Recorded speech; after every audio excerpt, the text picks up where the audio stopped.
Okay. Good morning, everyone. We are currently RAILFANNING in Durant, Oklahoma. It's 7:15 a.m. It's cold, which is amazing, actually. In the low 50s. We have a northbound grain train sitting in the siding with a Union Pacific flagless locomotive sitting lead. It's an empty, so there's only one locomotive on it. It's on the front. He just kind of snuck up behind me a minute ago. I actually have a tripod for the live stream now. Hope you enjoy that. And we have a southbound. I just heard it a minute ago going through Armstrong. So,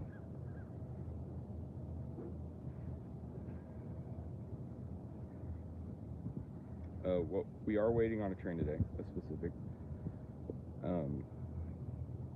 We're waiting for the southbound OCS. It's going to be coming through Durant sometime before 10 a.m. And if I'm being completely honest, I'm not too sure if it hasn't already passed already. But, you know, in the idea of good luck, we'll sit out here and wait. But whatever, the southbound train, I just heard it a minute ago crossing through Armstrong. It's so quiet this morning I could hear it all the way from Armstrong. So I give it roughly 5 to 10 minutes before it gets here. Actually, I kind of take that back. I think I might already hear it. Yep, I think that's it right there.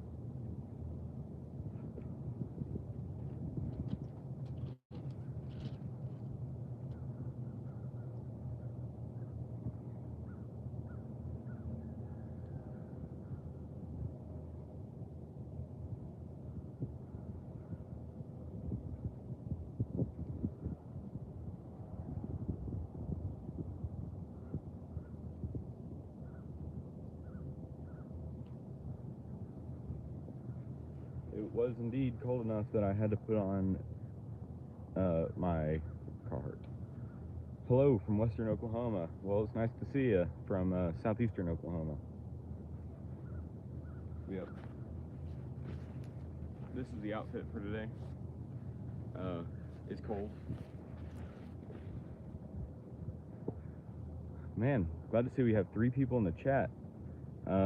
Thanks for joining. If you would please like this live stream and that will help it a ton when it gets recommended to new people. So if you could just go like this live stream, I definitely appreciate it. Be sure if you have any questions or any suggestions, please go down in the live chat or check out my channel memberships and Patreon in the description. I also have linked some products from both of my merchandise stores down below.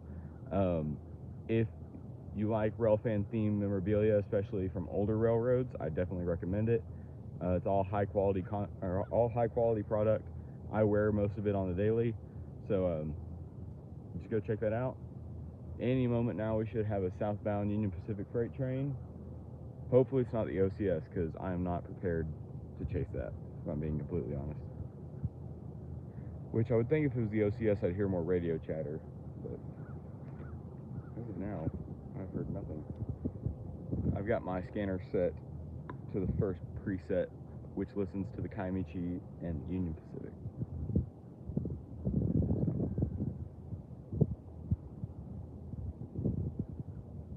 I don't know if I'm mistaken, but I think I might see the lights of that train.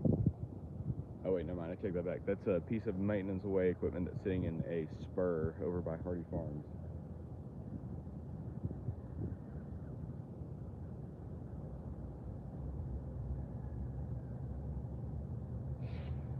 I don't know if you can hear it, but that locomotive behind me is ramping up.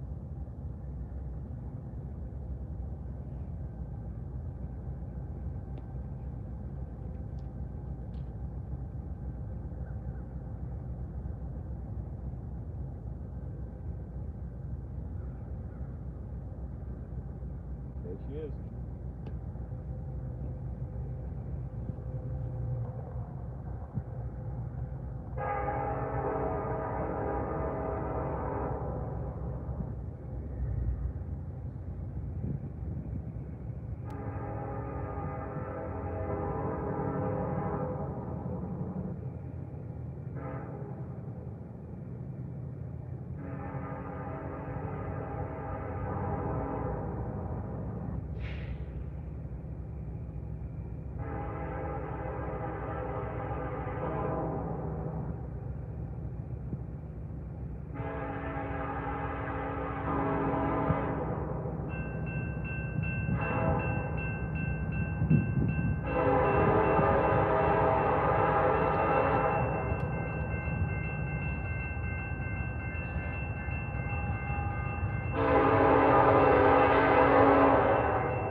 got the green signal.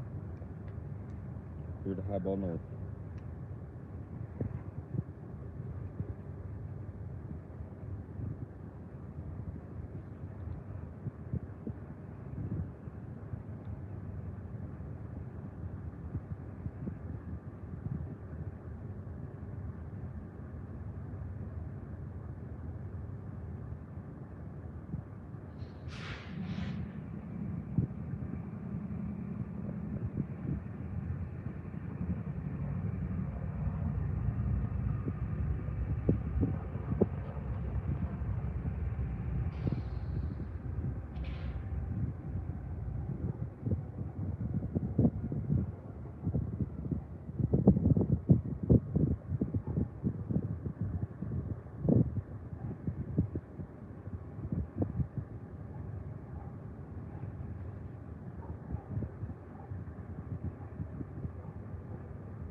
Good morning. Good morning, good morning. We're out rail fanning, waiting for the southbound Union Pacific office car special. Should be coming through Durant sometime before 10, unless it hasn't already. But my game plan is, if it doesn't come through around 10, I might, or like, not around 10, about like 9:30-ish, I might go down to Ray and Denison and wait for it there. Because I know it's scheduled to be departing Ray at 10 a.m., but it doesn't have an arrival time or anything. So we'll just have to see. My information was very sparing, to say the least. Good morning, good morning. It is cold this morning. I'm wearing my Carhartt.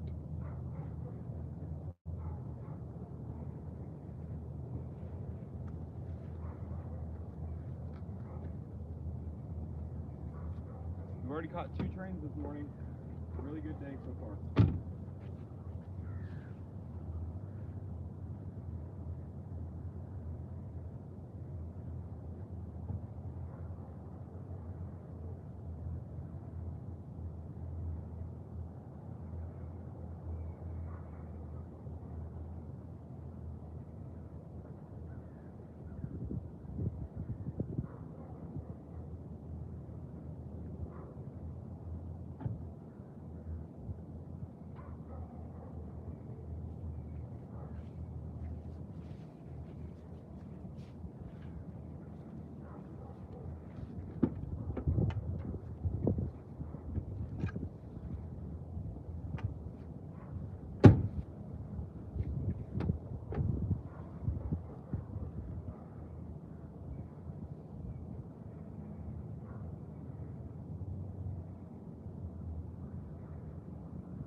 Sorry about that.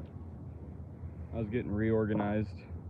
I could go ahead and eat my breakfast before I'm chasing a train. If y'all got any questions, be sure to ask. If you haven't already, go like the live stream, because that'll help recommend it to more people. And also be sure to check out my Patreon and merchandise stores down in the description below.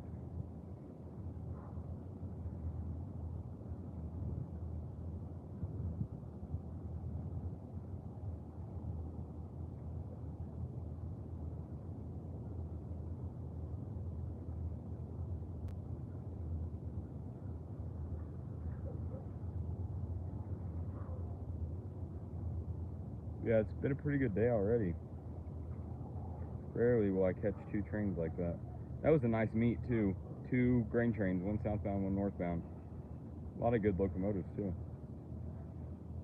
I really like the horn on that southbound. It was good. Sounded great. You can hear it. Just now made it to Armstrong. I think it's crazy you can hear them that far away from South Durant.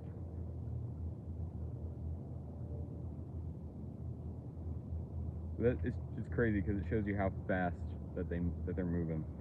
It's hard to chase them anymore out here. I mean, to get up to Armstrong or Caddo, you have to take either the main highway 6975 or the old highway through First Street, but you can't drive fast enough to catch up to them because you have to zigzag either way you go. I mean, First Street and the old highway is the more direct route, but it's slow because you're restricted to below 45 miles per hour on First Street. These trains are going roughly 65, maybe 70. And then if you're lucky enough, you can get to the highway and then maybe beat it to Caddo. I haven't beat one to Armstrong since they were completely redoing the track up here and they had speed restrictions set. Which, then again, if I ever chase up there, I usually go to Caddo anyways, because Armstrong is just close enough that it's a hassle, you know, like it's just close enough that you're barely set up by the time the train comes around. And honestly, that is the worst feeling in the world. Especially when you do it, and then afterwards you realize your camera wasn't on, or your camera wasn't focused or something. Speaking from experience. Cough, cough, big boy 2021.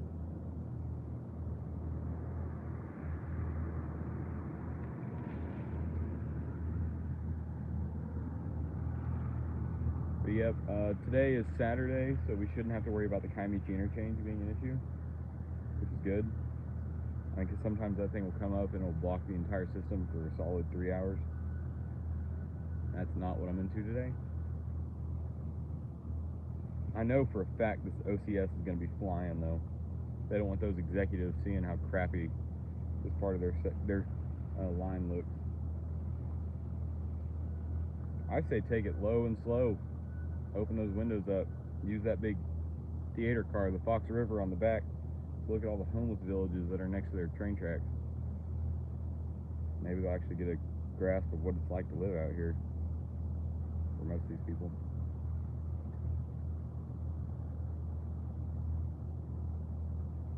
Also, I think it's funny, I'm drinking an English tea out of my Don't Tread on Me Gadsden cup.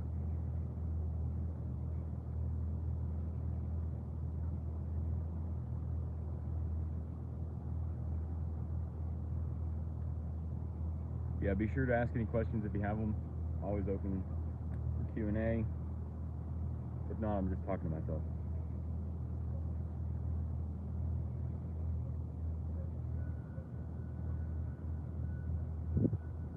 Plus, when you ask questions, it really helps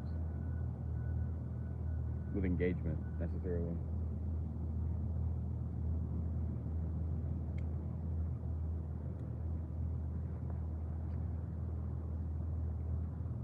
Yeah, this morning at my house, it was 49 degrees.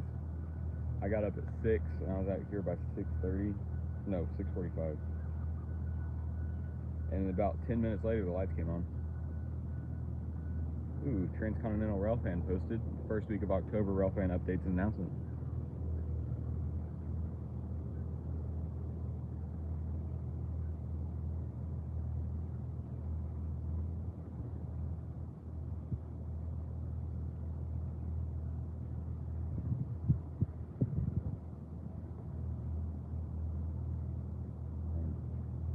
Mandarin oranges are so good.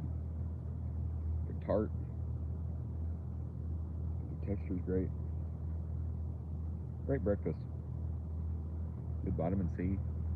I need that right now. This weird temperature change is going to screw me over allergy-wise.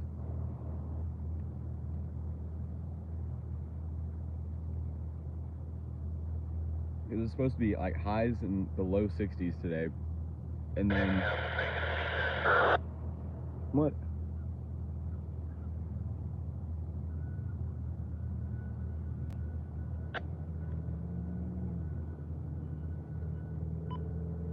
I was getting readings from the BNSF default detector in Kingston, when I was on the UP Kaimichi signal. Well, actually, no, never mind, that doesn't make sense. I was going to say that might be the Kaimichi crossing over the Kingston detector, but that doesn't make sense. They wouldn't send that signal over to the Kaimichi line. Nobody listens to that. Not even their own railroaders half the time, I feel like.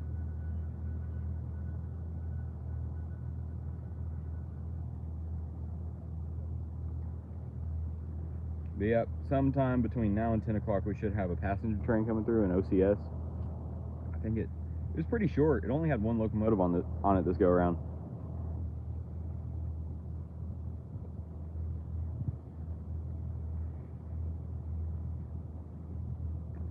I don't know, if you guys want more information on it, I recommend going and checking out my friend on Instagram, Lone Star Railfan, or Andrew Aguilar. Really cool dude, lives in Dallas, Fort Worth, and he likes to help me out. He gave me some information on this one. Well, he relayed information because the information on this train is pretty sparse right now.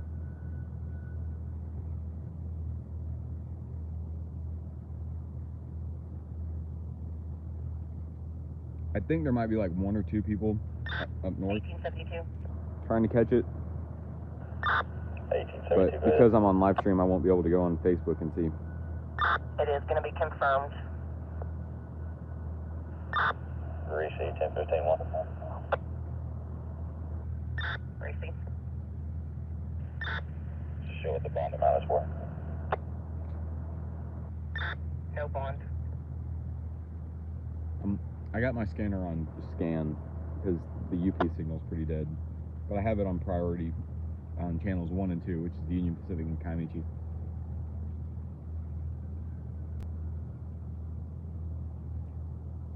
And yes, I am. No, sorry, that was the airport. I am indeed doing this instead of uploading a YouTube video today. Partially that's because I don't have a video uploaded, but it's also because I need some more content.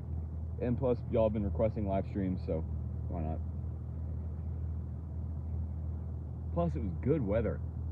I mean, good lord. Like, got a nice, pretty sunset over there. Lighting's great. I'm trying to figure out. Well, I guess it looks like we're gonna have some shadows coming across the nose of the locomotive.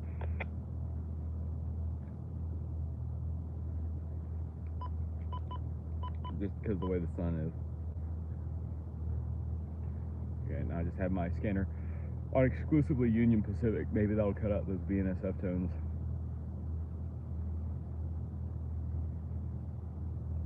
Yeah, it was a good morning. Last night I was hanging out with my friend Jake. I didn't go to bed till about 2, so I only slept for about 3.5 hours. But it's all right. I enjoy these kind of mornings. He's out hunting right now. I'm kind of doing hunting in my own way. You know, gotta do what you gotta do. Which I think, I don't know if today's the opening day for archery season or what. But either way, he's out hunting. He's not really planning on killing anything, I don't think. I think he's just out there to watch, get a look at what all he's got out there. Oh man, I love this weather. Hoodie weather is amazing.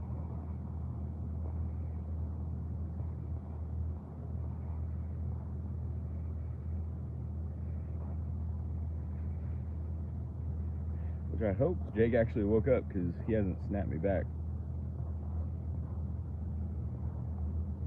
He might have just slept in.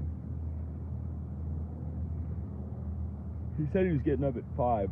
I really doubted it, because he lives about 30 minutes away from my house, and he left mine about maybe 1:45-ish. I was like, dude, there's no way. Like, I knew it was a stretch for me to get up this early, let alone him to get up that early.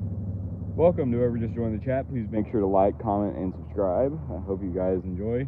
Right now we're waiting on a southbound Union Pacific office car special. I should have brought a lawn chair. That would have been nice. I think Opa's just listening to this while he's working. I can see him right now sitting in his office listening to me. But me and Opa, we went to the North Texas train show, the Plano train show. Look at this hat that I bought. Sweet. It was 2 for $23. I love it. It's such a good hat. I bought 2 of them because it was 2 for, or he bought me 2 of them because it was 2 for $23, and I got this Union Pacific one, and I got another one in Union Pacific, or sorry, one in Union Pacific, one in Western Pacific, because I'm not too big of a fan of Western Pacific railroading, but their paint scheme and their just schemes in general were so good. Like, come on. So, you know, I had to go for it. It's a sharp looking hat too. It's black and orange, And I also like it because those are my college colors. Go Pokes.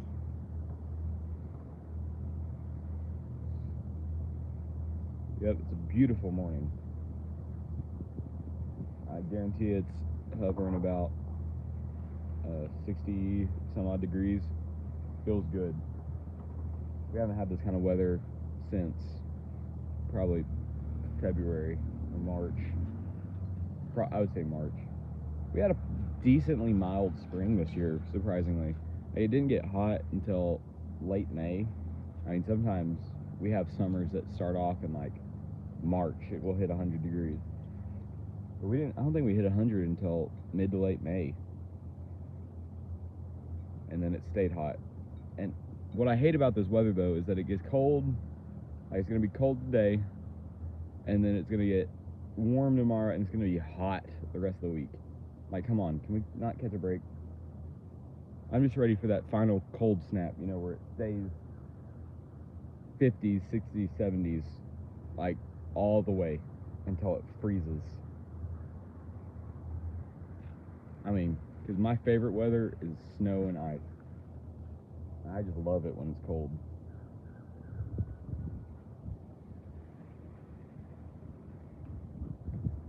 I mean, in my opinion, there's nothing better than getting all dressed up in my Carhartt, my coveralls, my boots, my jeans, my hoodie, and just coming out and sitting by the train tracks in the cold. Way better than sitting out here dying in the heat. I mean, you get out here in the summer, oh my lord, it's bad. It's hot. It's just unbearable. I mean, I'll have to sit in my truck, and I hate sitting in my truck while rail fanning because it burns gas. Woo. It's just bad all around. Like, when it's cold, I can put a bunch of layers on and I can be warm. But with this sucks. Or with the heat, it sucks. Welcome to whoever else just joined the chat. Please be sure to like, comment, and subscribe. We are waiting for a Union Pacific office car special. Should be coming through within the next 2 to 3 hours.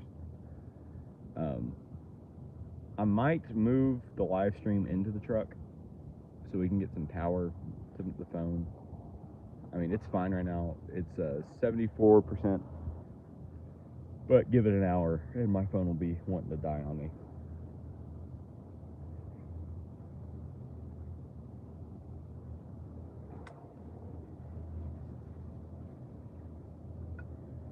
But yeah, if you hear any sounds that you think might be a train, it's not. We're sitting right next to Coleman Proppant, and they have excavators and augers and things running all day long. That's some hot tea. Yeah, that's like the best part right there. I'm sitting out here with a hot drink, just waiting. Because, like, doing this has definitely helped me with my patience. It's just relaxing. Also, you get to see the crackheads at 6 in the morning instead of in the afternoon when they're filling their oats.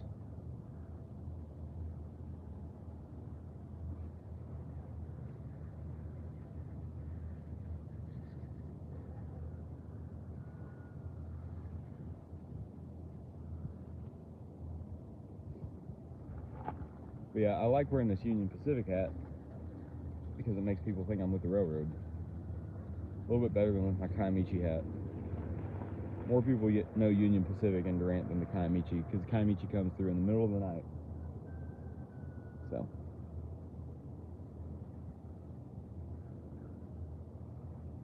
Plus, if they got questions, I can just point at that sign on the crossing box right there and say UPRR. Look at the hat, it says UP. And come on. Because you never know what you're going to find. You have people all the time that ask you questions or try to take your cameras, especially out here. You never know what you're going to find.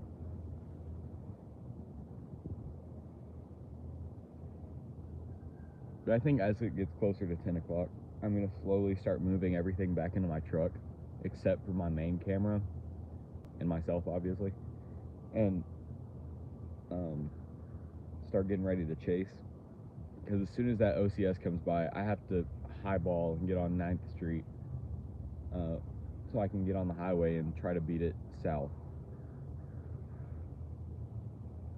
Because my plan is, oh Lord, I'm going to see my standings with it when I reach Choctaw on South 9th and Durant. And if it's way ahead of me, then I'm just going to get on the highway and book it south, like all the way to probably to the Union Pacific Bridge over the old highway, just south of the Oklahoma-Texas border.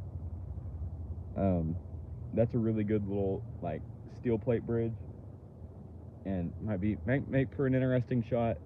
And then from there, I can really easily get down to the Ray North Lead.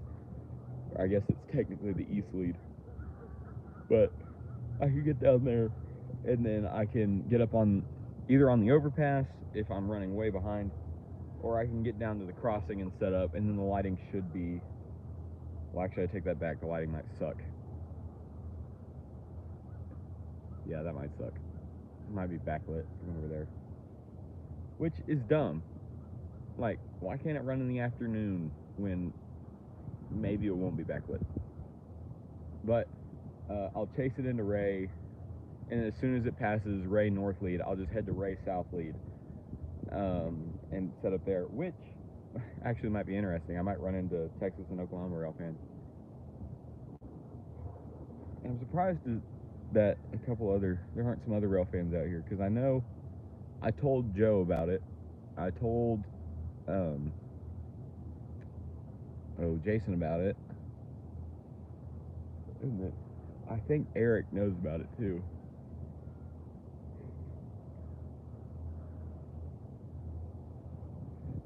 I don't know. I do kind of like it though, because some of those guys scare me. Actually, one of them is a brother-in-law, kind of, almost. I don't know. I'm somehow pseudo-step something, whatever, related to that guy.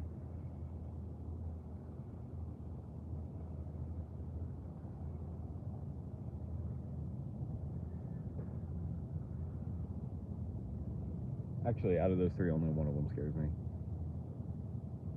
I'm not gonna say his name though. Because when he first came up to me, I thought he was like a hobo. But he's just a nice old dude. Goes to church with me. Cool guy. Takes great pictures. He lived in Durant back when Durant still had 2 train stations. So that was pre-merger. So that was still MKT era. And that was also when the Burlington Northern owned the Kiamichi. And so there was a train station up there by the Diamonds on the northwest side, and pretty station, and it had a platform on it, and he would take pictures of them there. He still has most of them. And the Missouri Pacific, they still operated through here on the Kansas, Oklahoma, and Gulf, which is actually located over to my right. The tracks were taken up a long time ago, like in the 80s. But which is a shame, because that track was a decent track. It would have connected Durant to Ada had it still existed. Because at one point, Durant had 5 railroads coming through here. You had the Missouri, Kansas, Texas, and the Union Pacific when this was a joint line. Then you had the Burlington Northern that operated on the Kiamichi, and they also ran joint operations with the some other railroad. I don't remember what it was called, but it was the predecessor to the Kiamichi. And then you also had the Missouri Pacific / Kansas, Oklahoma, and Gulf / Texas and Pacific / Missouri, Oklahoma, and Gulf, whatever that was, that operated over towards the east of town, which was really interesting. I just find it sad that, now we're only stuck with 2 railroads. We got a Genesee and Wyoming short line that runs once in a blue moon, and we got the Union Pacific, who's been dropping off when it comes to how many trains come through here. So I don't know. This might be a long morning. It might not be. It just depends on how long they're wanting this thing to last. I'm just hoping that I'm not sitting up here waiting for it and it's already waiting on me and Ray. I guess we'll find out soon enough. I mean, I haven't heard anything different. I mean, I figure it's coming through this morning, but also sometimes those OCSs like to stop in yards overnight. Which, oh wait, hold on, I'm dumb. Why didn't I think of this? It was probably stopped in McAllister this morning and it's headed south. That makes sense. Because I've never seen an OCS come through at night. I mean, I know they stop. So, you can't even consider it an OCS. Technically, it's a special passenger train, so SPT. It was a Union Pacific Toys for Tots with 1943 on the lead. It only had 4 cars. It had Union Pacific tool car Art Lockman, and then it had like a dining car, or it wasn't a tool car. Actually, I don't know if it was the Art Lockman or not, but it was some sort of baggage car. Then there was a dining car. Then you had the Challenger Dome. Then you had the Fox River theater car.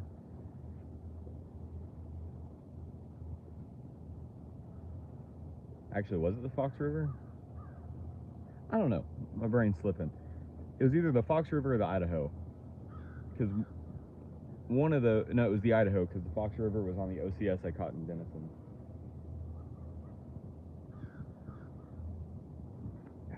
Man. It is.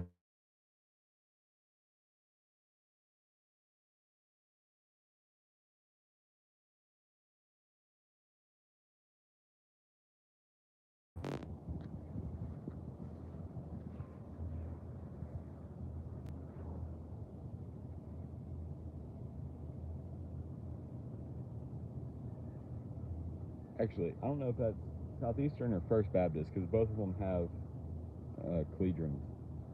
Well, they're not real collegians. They're speakers, which I think is dumb. Like, I think it'd be cool if a church had like a real collegian. They could like play their real church bell chimes and all that. Get it? I know it's expensive, but heck, they got plenty of money. Oh, never mind. There's Southeast. There's First Baptist. It's running on time. Southeastern's running ahead. I do think it's cool that there's 2 in Durant that still do that, though. When I was younger, I know the Methodist Church used to do it, because I went to the Methodist Church, and I'm pretty sure they actually had a real bell in their bell tower.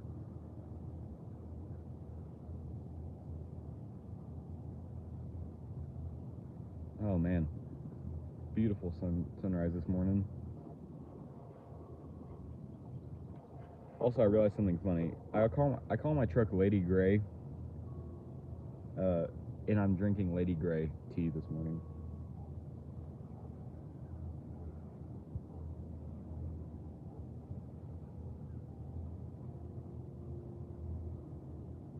Man, First Baptist is playing like a full song with their bells. Good Lord.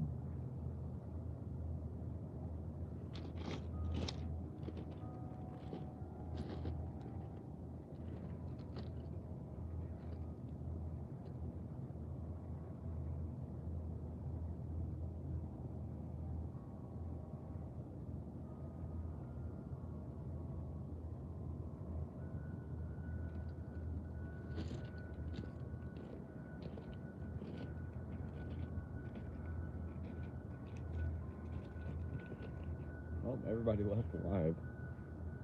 I've been live streaming for 48 minutes. Good morning so far. Good morning.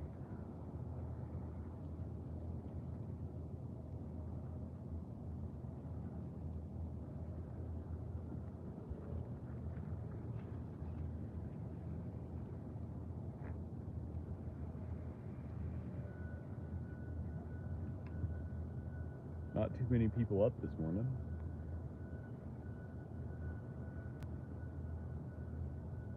And I took the Carhartt off because I was getting warm, but now I'm getting cold again. This ain't fair. because my Carhartt's made for like cold weather. And these coveralls are doing me good, except on my ankles. It's really cold.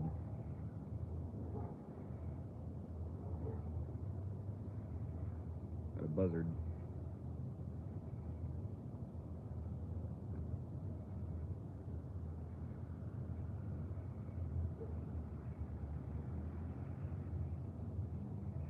And here comes the morning's first load of profit. That's the only thing I hate about rail fanning right here, is that you're constantly being bombarded by semis. I mean, they're just constantly pulling through for this calling profit. It's good for them, they're getting plenty of business, but oh my lord. Like, I know I'm the one that's on their property, so I can't be saying nothing, but sometimes they block me in, I can't get out. That's kind of, actually I just realized that's kind of stressful for this morning,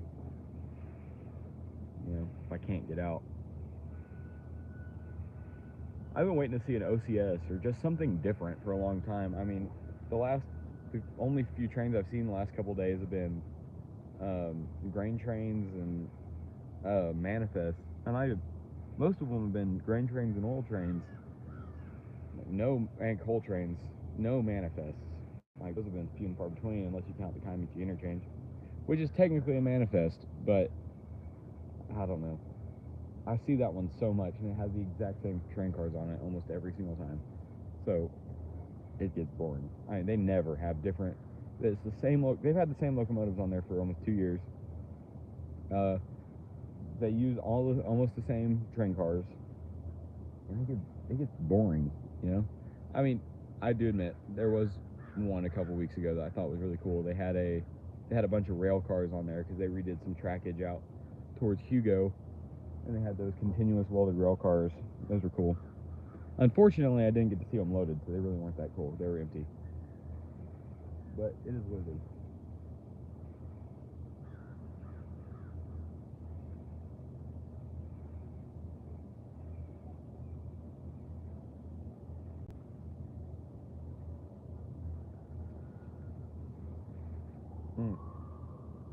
Oh, cop just pulled someone over.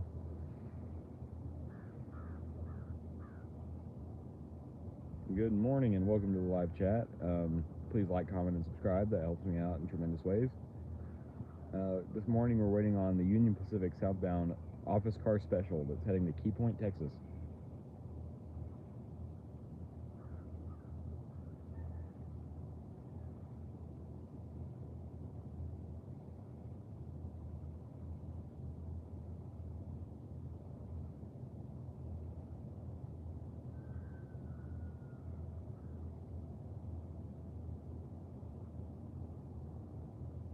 You know, we were trying to find a way to get a live stream camera in Durant there for a little bit. I'm still kind of trying, but I really don't have the time or resources for that right now. But we were asking around, and it wouldn't be a virtual railfan camera. We already talked to virtual railfan through the Choctaw Nation. So the Choctaw Nation of Oklahoma, they're operated out of Durant, and basically, so my dad works there, and basically we proposed it as like a tourism deal, and showed them the statistics that virtual railfan has for bringing people to towns, and then like maybe talked about doing a advertisement thing every so often on the live stream talking about Choctaw. And virtual railfan actually was the one that agreed with it. And virtual railfan agreed. We spoke to some of their people, and they said that they would come out and survey, and no matter how many trains came through a day, as long as they still had funding for it, and virtual railfan wasn't going to be covering the cost, then they could technically do it. And then Choctaw, like, because my dad works close with the tourism department, that also got approved, but then it just kind of stopped from there. So that sucks. But I was looking into it myself because I know some business owners in the area, and I was thinking either putting it down at Lost Street Brewery, which would get a good view of the Kaimichi approach signal heading, like, pointing east, and then you would be able to see the diamonds and the interchange track the only thing is you wouldn't be able to see the Union Pacific signals or the Union Pacific tracks until the train was crossing over the diamond. So that gives you a very limited view of the Union Pacific, which is going to be your main railroad through here. I mean, because Kiamichi, they run maybe 2 trains a day, max. And most I've ever caught on the Kiamichi in one day was the, just happened to catch the westbound 201, which came through about, it was late. It was probably about 6:30 in the morning. And then that afternoon when I came back to town, it was also late heading back east, and I caught it again at about 2.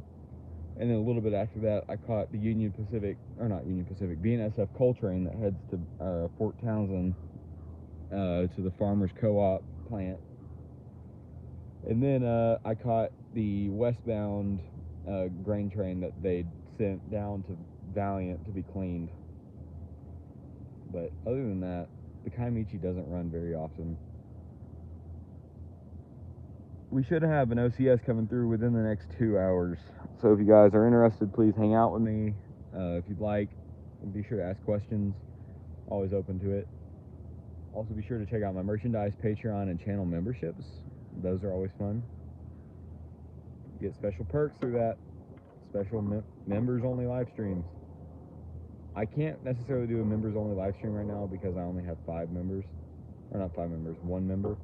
But I think once I get to 5 or 10 members that are very active, I'll start doing membership-only live streams, maybe model railroading live streams or Q&A live streams, maybe even some video game live streams. I have the train simulator, Train Sim World, and I have some stuff on there. It's pretty fun. I used to do those live streams fairly often.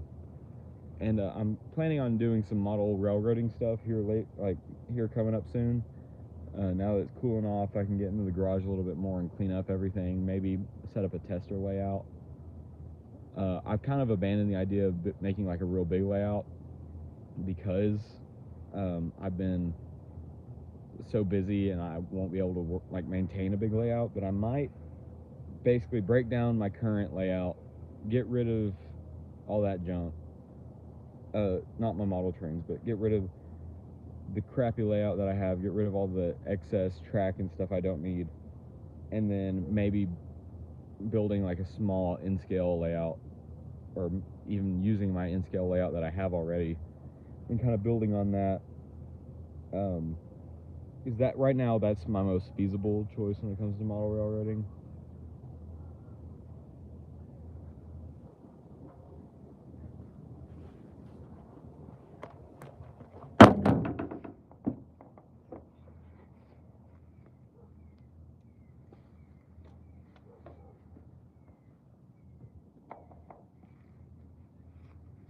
Sorry guys, I'm gonna get in the truck real quick.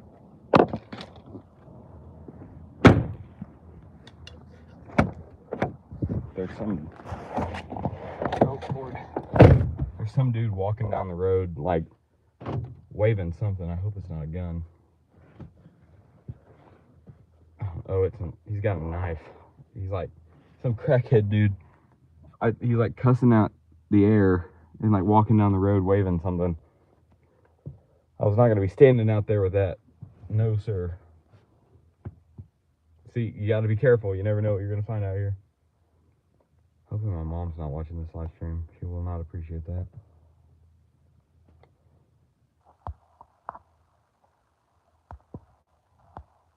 But be sure to use the live chat. I always appreciate it.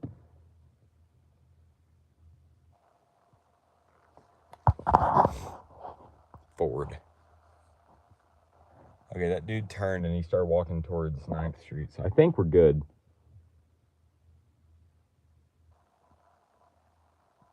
But man, you never know what's going to happen out here, you know? Gotta be careful.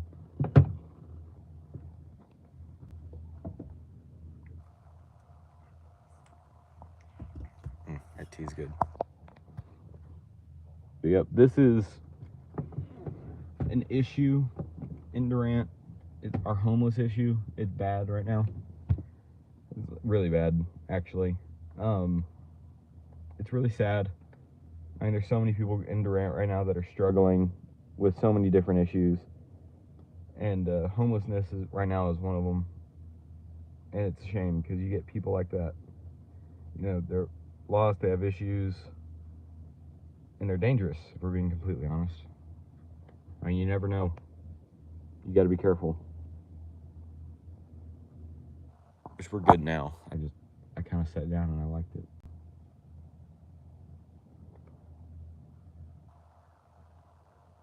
It's kind of windy this morning. Got some light breezes. It is a Saturday, so the rail fanning might be pretty slow. I mean, the most busy I've ever seen this sub on a Saturday was probably five or six trains all day. Which then again, you do have to think I'm really not a good benchmark, a good um, a good reviewer of this. Like how many trains come through here? I don't know what the word is, but I don't sit out here all day and just count how many trains come through. And that'd take forever. That's kind of why I want a live camera up here so I can like go through and kind of figure out how many trains come through Durant a day. But that costs money. But maybe, just maybe, one day the Red River Rail Fan YouTube channel gets big enough, we can figure out a way to do it and have it broadcast to my YouTube channel at all times. But that all depends on you guys. But I've had a bunch of growth the last couple weeks, and I do appreciate it. I've garnered over 200 subscribers in the last month, so I definitely appreciate that. You guys are awesome. Thank you so much. I've got one new Patreon member and one new channel member, and then I think I've received over 300,000 views in the last 28-day period. So you guys are the best. I definitely appreciate it. For as sparsely as I've been uploading, y'all have been very loyal. I definitely appreciate it. It means a lot to me. And it's one of those things that helps me get up in the morning to come out and do this kind of stuff. I mean, had it not been for this YouTube channel and the love that I've been shown because of the content that I produce, it wouldn't, I wouldn't have that much motivation to get up at 5:30 in the morning so I could come out here and be rail fanning and sit out here all day. Jim Zimmerman uploaded a YouTube video. I haven't watched one of his videos in so long. I used to watch him as a kid, and he's the one that has the G-scale layouts in his house. Man, I love Jim Zim. His videos are so good. I actually remember the first one I watched. It was the one where his train brought him a Coke. His Coca-Cola train. That's such a good YouTuber. I mean, just a wholesome, like, older gentleman. Just a good person. Like, happy, loves what he does. You can't beat that. Oh man, like one day I hope to be like Jim Zim. You just have some little trains running around my house. Just have fun, make some fun little videos. I mean, I grew up on his videos. I remember my favorite little train he had was the oh crap, the LGB, the little German locomotive that he had, like 040, I think. I love that little train. I don't know why. I don't remember. It might have been No, it's not Hornby. I don't know all those European manufacturing brands for model trains, but I remember I loved his videos. That, and he had the ATSF Super Chief. I always liked that. And he had the White Pass and Yukon passenger train with the green and yellow locomotives that are now at the Durango and Silverton. Yeah, I loved his videos, man.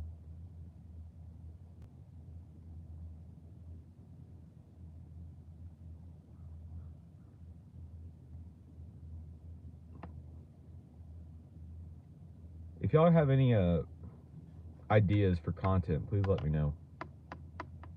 I do have some videos on that are in production right now, such as the part 2, the Cumbres and Toltec blog.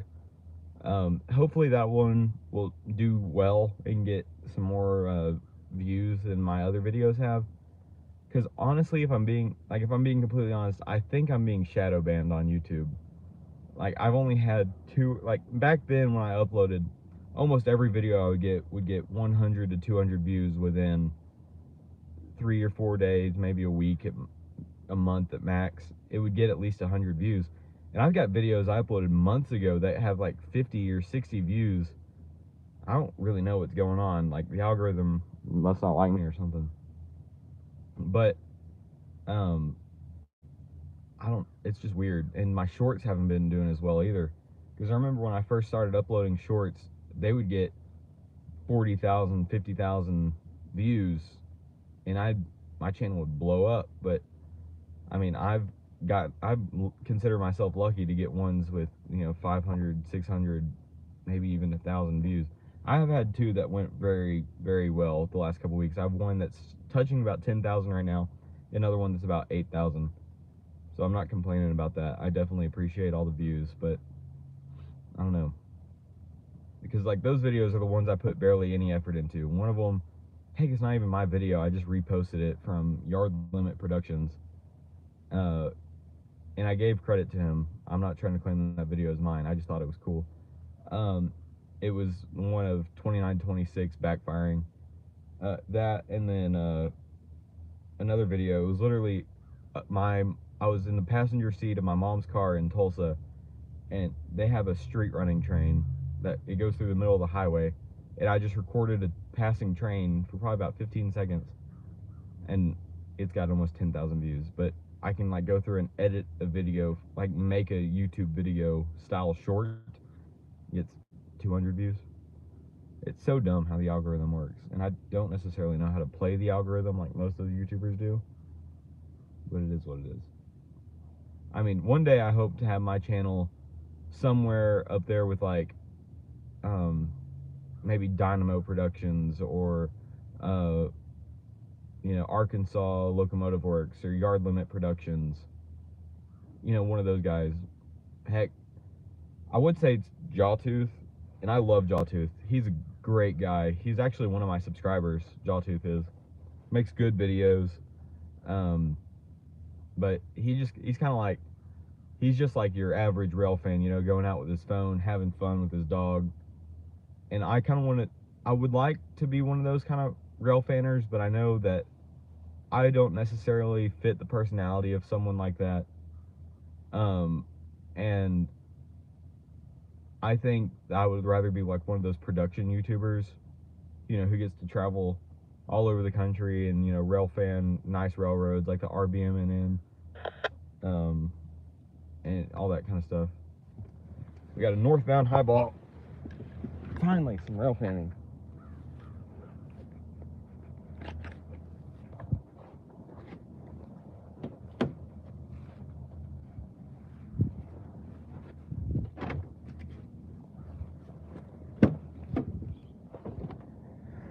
Okay, I'm gonna get you guys set up first.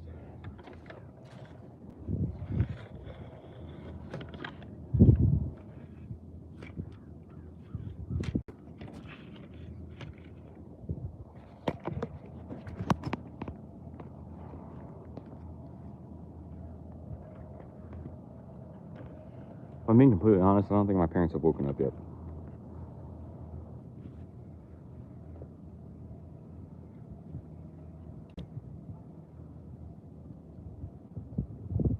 This train ought to be moving pretty quick.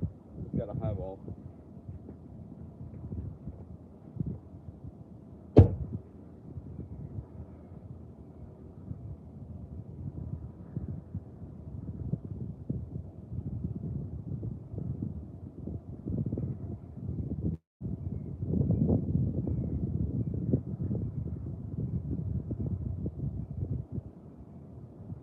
So we do have a train coming.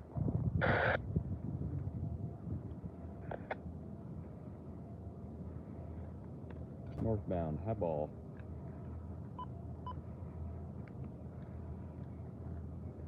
which is kind of funny. I use railroad lingo a lot in my personal dialect. My friends do not appreciate it. Because, like, I'll say, like, we'll be talking about making a plan. I'll be like, well, we'll go here and then we'll highball here. And they're like, highball? I'll say 10-4 or something like that. And they're like, what's 10-4? Sorry, I listen to radios all the time.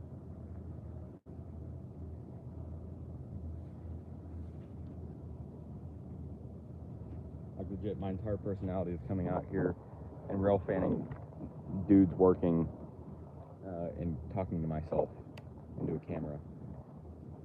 I say some weird things. Hopefully that angle's okay. I don't know why. I'm gonna have to fix that.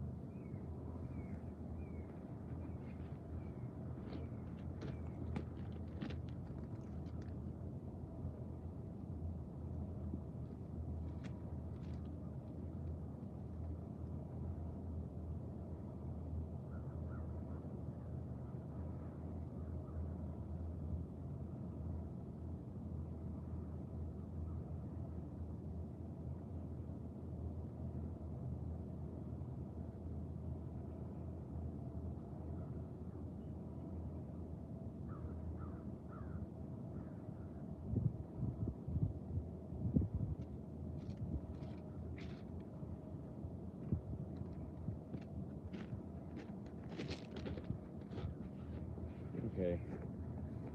We got, keep the scanner on, scanner set to Union Pacific, and then any minute now we'll have northbound. I am going to fix this real quick because it's bugging me. Oh wait, I know why it's bugging me, because that thing's messed up.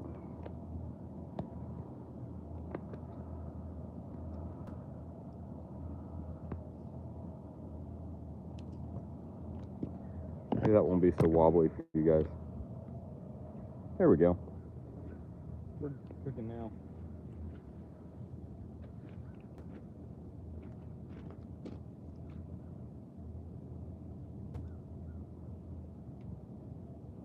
Do keep in mind, we are not just rail fanning for freight trains. We're looking for an OCS.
I think that was, if I'm not mistaken, I think that was the OCS.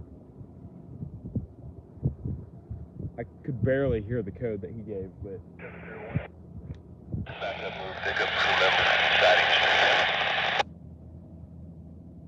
Oh, here's our train.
Civic coal train loaded.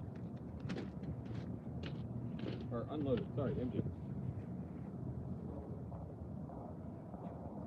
We got a GoPro shot of it too. Always exciting. That's probably one of the faster trains I've ever caught on the GoPro. I don't know necessarily how well you'll be able to do this.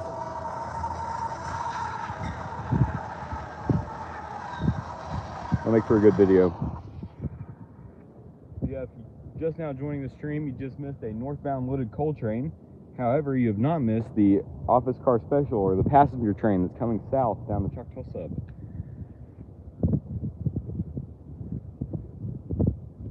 So something was dripping off that train because my GoPro is wet. Okay, signals locked out. We got no trains. And signals are off. Definitely no trains. Alright, alright.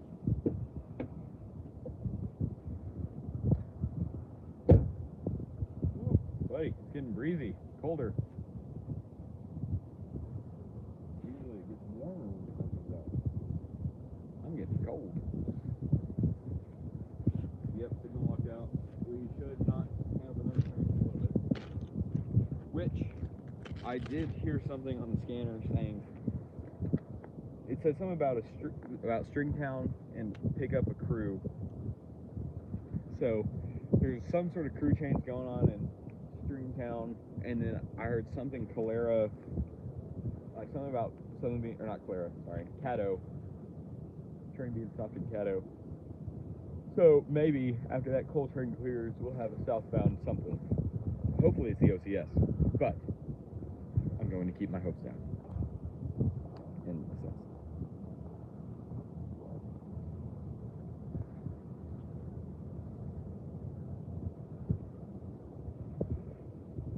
Yep, great day. Cold. I love it.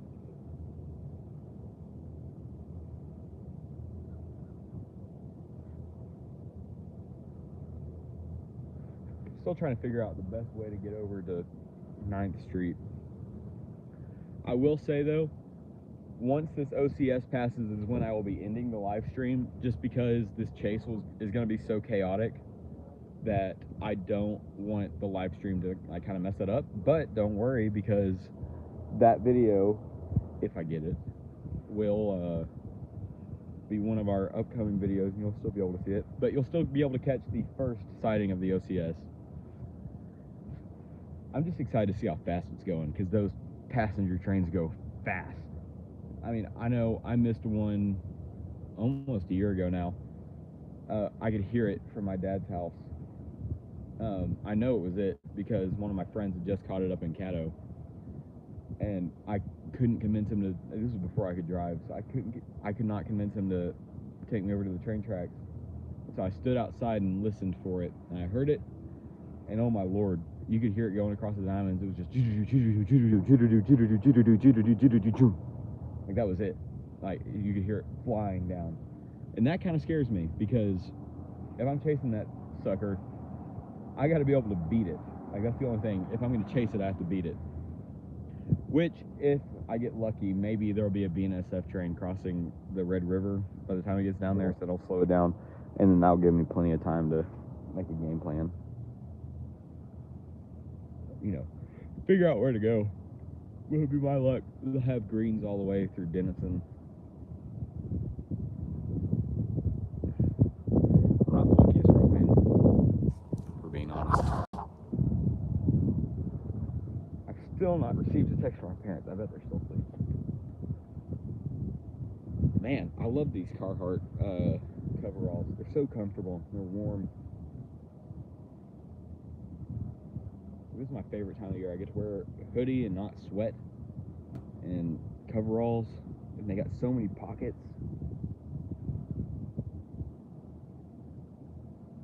Really wish I would have brought a chair though. That would have been nice.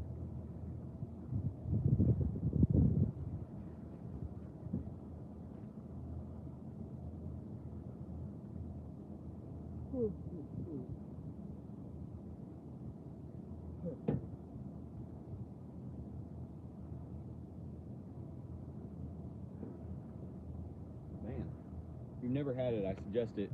Lady Grey tea. It's so good. Especially the way I prepare it. So I have, good Lord, can't talk. I've actually been drinking more tea than coffee here lately because it's a little bit healthier for you. And what I do is I put 1 cube of sugar and then a tablespoon of natural, like locally sourced honey. That helps with my allergies. And then I put some hot water in out of my kettle, and then I put the tea in and I let it sit until it's cool enough that I can drink it. And man, it hits the spot in the mornings. Because sometimes, you know, your coffee gets old or, you know, kind of tastes burnt. But this tea, it's always good. It's got some hints of like orange and like vanilla and stuff like that. It's so good. If you ever had Earl Grey tea, it's very similar. It's just more of a mild taste. It's not as strong, and it's just good. Because I can't drink like mint tea or eucalyptus tea or all that kind of stuff. It's just way too strong. But this Earl Grey, it's brown, or it's just black tea with some like additives in it. It's good.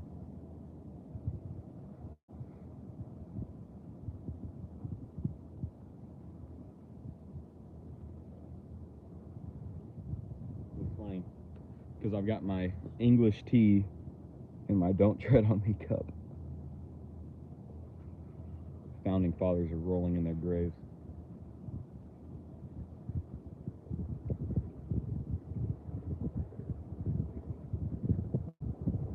It's the land of the free, right? Oh Lord, they're dragging something.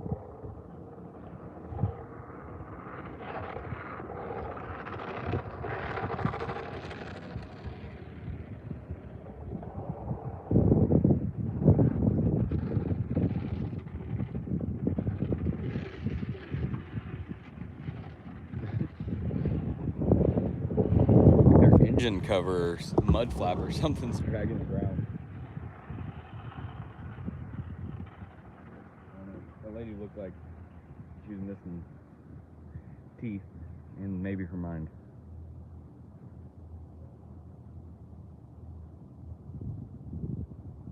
But yeah, I hope you guys are enjoying. I've been live streaming for 85 minutes. Good Lord. What time is it? 8:40. Man. Almost 9 o'clock. The city's still asleep though.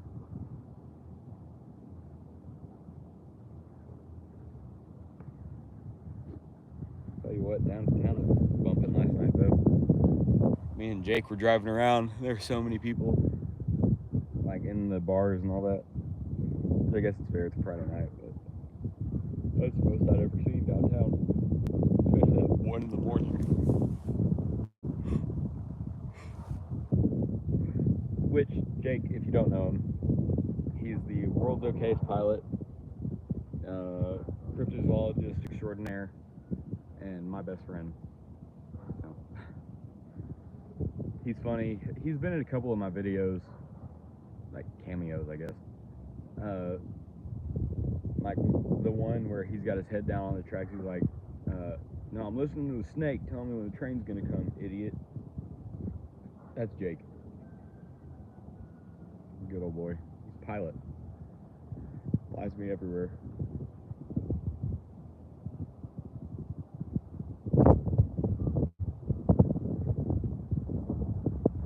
Honestly, I'm surprised at how well my phone battery's holding up right now. It's on 41%. I've been live streaming for almost 2 hours.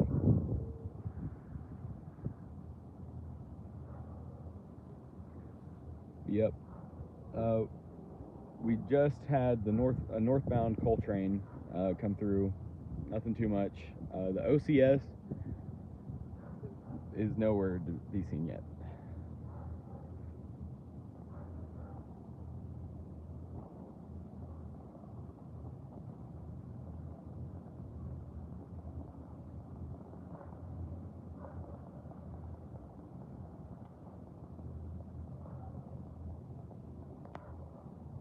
I think TNO, Texas and Oklahoma RAILFAN, will be joining us in the chat here in a minute. He just asked me if the OCS is past the ramp.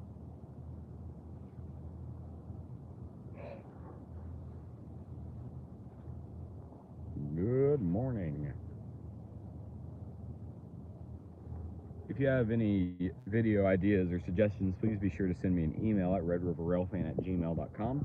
Also, be sure to check out my merchandise, Patreon, and channel memberships option. All those give you special perks and free shout-outs in every single YouTube video. You guys are the best. Please go like, comment, and subscribe. I'll still be on live here for a little bit, so please share this video. It helps me out a lot. I kind of want to make these live streams a bigger thing and more often, but it takes people, and you guys are the ones that can help. So I'm pretty sure we'll have TNO on here in a second, and maybe we'll have a little bit more chat action.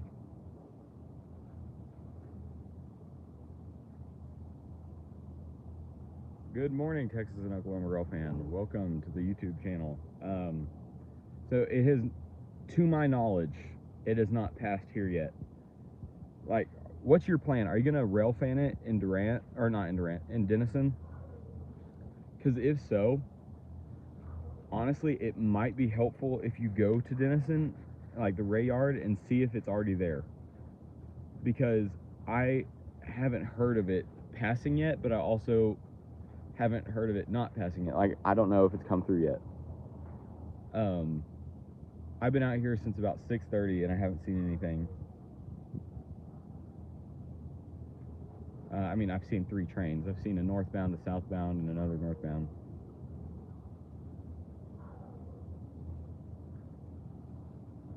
Okay. Well, if you could figure out a way to get out to Denison early and see if it's there and let me know, I would definitely appreciate it, because I still would like to see it, even if I can't catch it in Durant. If you know what I mean. Like, I don't know what your schedule's lining out to be, but it would help me if you could do that. You know, just so I have a chance at seeing it.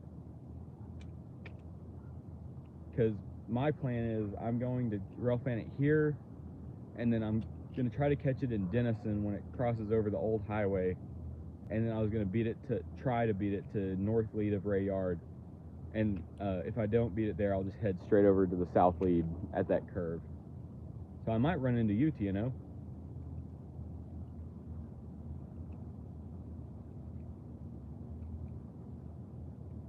Also, TNO, please make sure to like this video, and that'll help out a lot.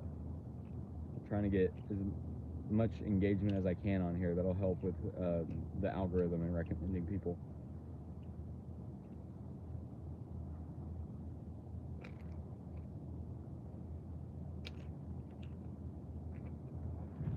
Pretty good morning so far. We've had a northbound grain train, a southbound manifest, and a northbound empty coal train.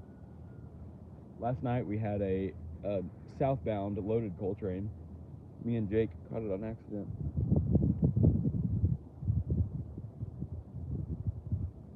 Oh, if it's in the yard, you're just gonna go to Pottsboro. That's fair.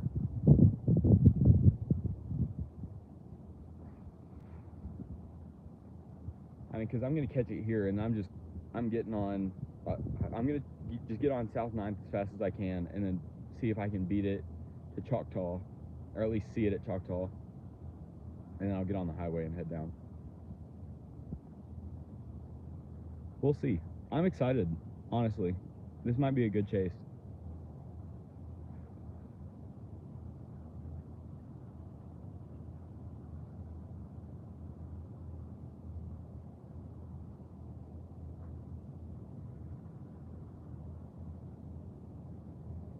Yeah, thanks for joining the live, TNO. Definitely share this if you can. Maybe we can get some more rail fans on the Choctaw sub to see this OCS today. We got a hog coming up. Okay, see you later, TNO.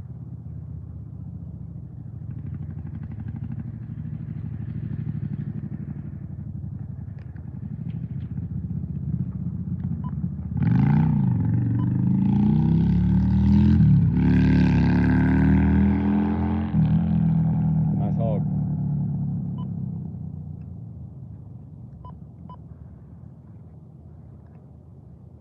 I do kind of want to get me a motorcycle. That'd be cool. my stepbrother's getting a motorcycle.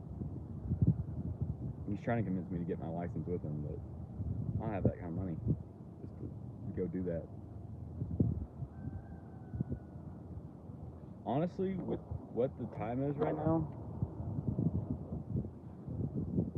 I hope this OCS comes through within the next 30-ish, 45 minutes.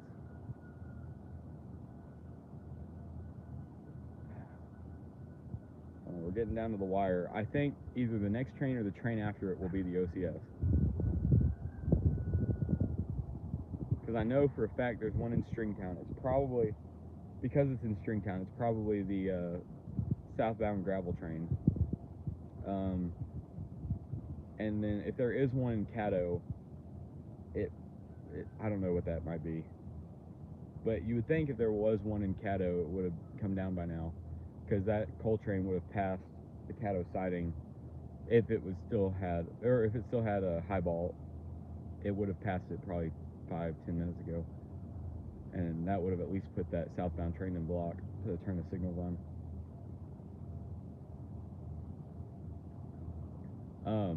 We'll see, but there might be a Kaimichi train coming through, because I can hear the 201 when it comes through in the mornings at about like 6-ish. I didn't hear it this morning, so it might be running late. That would be kind of cool, but no guarantees. No guarantees.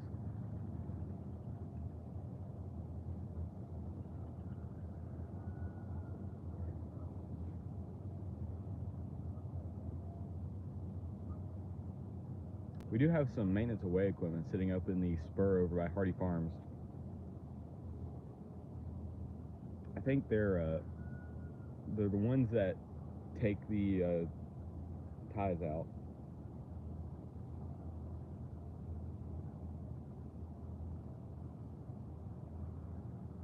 It's pretty neat.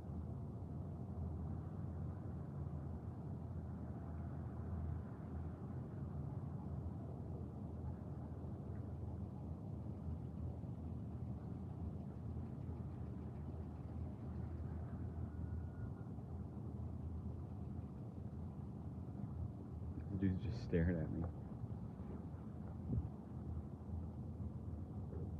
Yep. It is currently, oh man, 8:50. I figure the OCS should be coming in. If it's going to depart Ray at 10 and it's going to stay on schedule, maybe around, it might come through to Ran around 9, between 9 and 9:30, I would hope, if it's on time.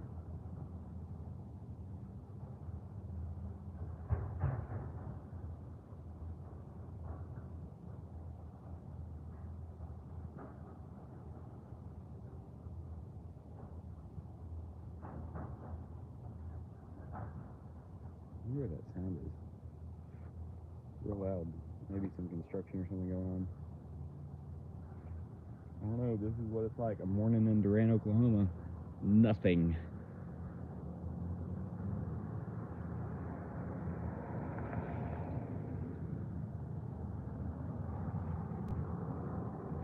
I was hoping maybe Southern Kansas Railfan or someone would join.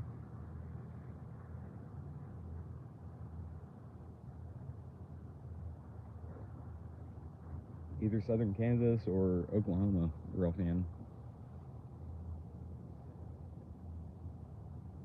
Maybe even Tulsa Railroad Picks. I haven't talked to him in forever. Old Samuel Carlisle. Super cool dude. He's by far my biggest supporter on the channel. He's a patron, and then he's also bought a crap ton of merchandise. Like, that dude's just awesome. Samuel, he's just super cool dude. Also, right now, I just realized what would really help me is if I was still on the Sooner State Railfans Facebook group, but they kicked me out of it, and I don't know why, because I literally didn't post anything in there. I posted some pictures I took in Durant of a southbound manifest, and I linked Actually, no, I didn't even link anything to that. I just posted it, and next thing I know, oh, guess who's kicked out of the group? Don't know what I did.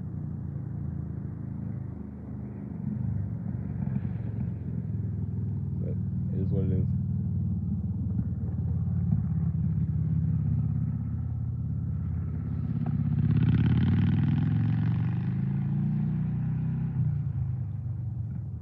So I'm being honest, that Sooner State Railfans page is really helpful. Nope, I haven't heard anything yet. Signals are still done, or dead. As of right now, there's nothing.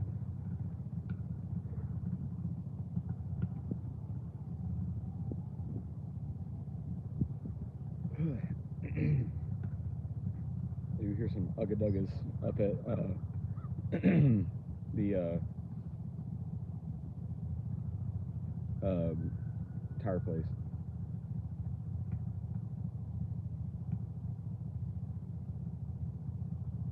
Ugga-dugga. That's what we call them in shop. We don't call them impact drills. Ugga-duggas.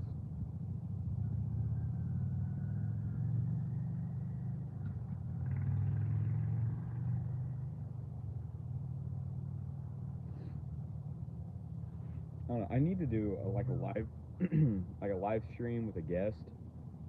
Like you can do that now. It's like a 2-person live stream, and you don't have to be together. I think that'd be cool. But the other person has to have mobile live streaming capacity, and a lot of other rail fans don't have that. Either they don't have it or they don't have it set up. Because I know I had to get it set up. It took forever.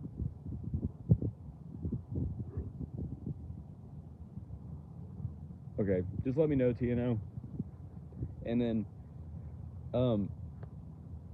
just join the live, and then I'll tell you if I've seen it or not. I mean, because if you see me in the car driving, then I definitely saw it. Good morning, Oklahoma Rail fan. We're waiting on the southbound Union Pacific OCS headed to Ray. We're in Durant, Oklahoma. It is currently 8:55 and cold. I mean, I think it's colder now than it was before the sun came up. I'm wearing my coveralls, my jeans, my boots, my Ariat hoodie. Or Ariat, however you say it. I don't think there's any heritage units in the area, but that OCS is somewhere on the Choctaw sub.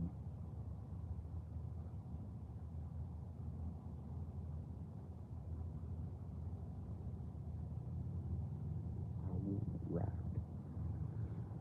I got TikTok audio stuck in my head.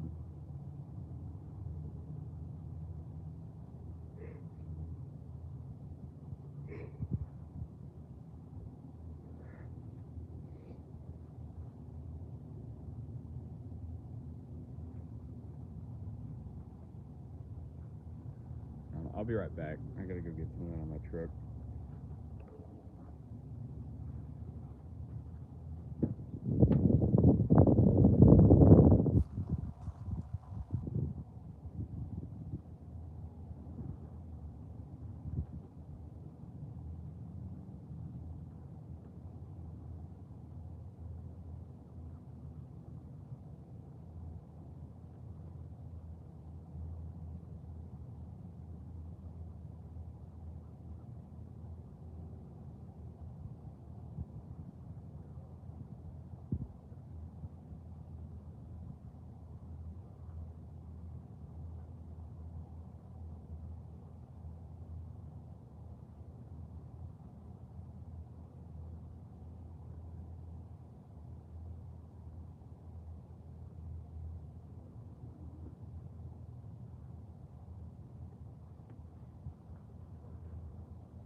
Sorry, I had to get some new batteries for my scanner. It was kind of like half dead.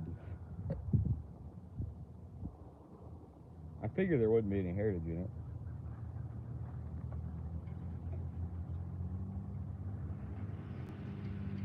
We do have that OCS coming though, so I'm not worried about heritage units. We got passenger cars. I think it's so cool that they still run passenger cars.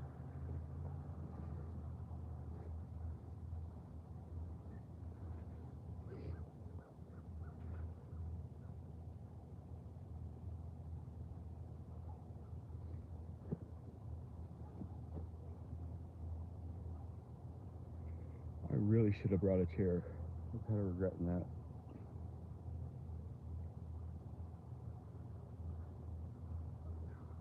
It is really, really cold. It's fine out here, like nice and toasty, or not really toasty. It gets nice and warm, and then the wind blows, and it gets like cold. Either way, I like it so much more than the hot. I mean, come on, the heat is just miserable.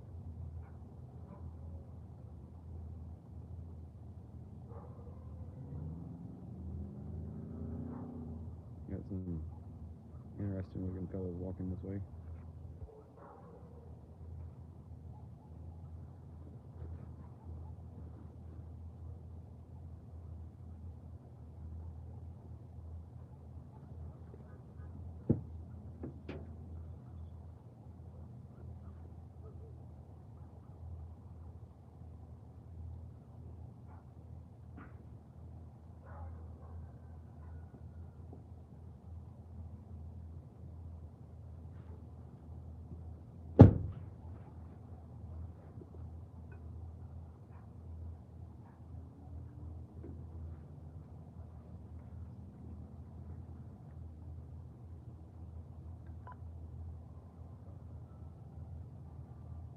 Nine o'clock.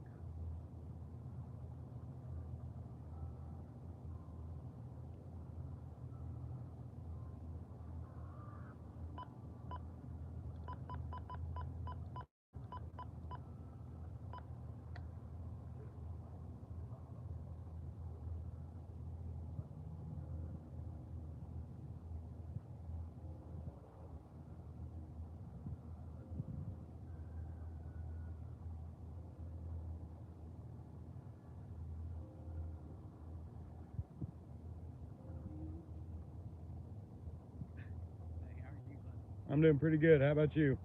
Good. Great morning. Absolutely.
Okay, sorry guys.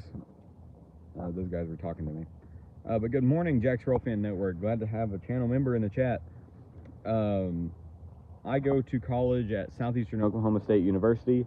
Concurrently, it's a concurrent course through my high school, and then next year I'll be moving to Oklahoma State University in Stillwater. Go Pokes. But as of right now, we have nothing on the signals. Should have that OCS coming through any minute now. It's 9 o'clock. Maybe we'll get lucky.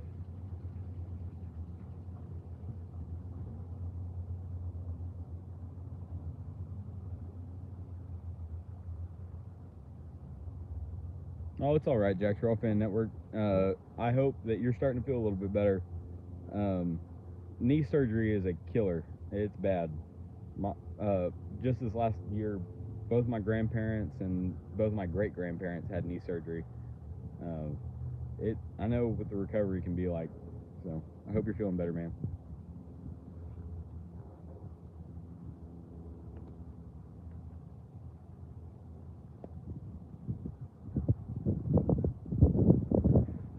They have the Stillwater Central Railroad that runs through Stillwater, but it doesn't run very often. But just in about 45 minutes to the west is BNSF subdivision. I don't know what it's called. It's the one that's north of the Red Rock subdivision. And then they also have, like, about an hour and 10 minutes to the east is the Union Pacific, like, crossing. And when I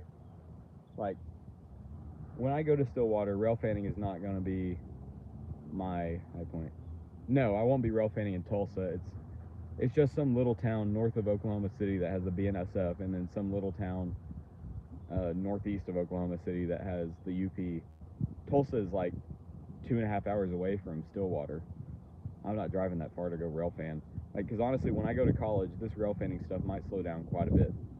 You know, as much as I'd hate for it to be that way, I have a lot of things coming up, and I can't always,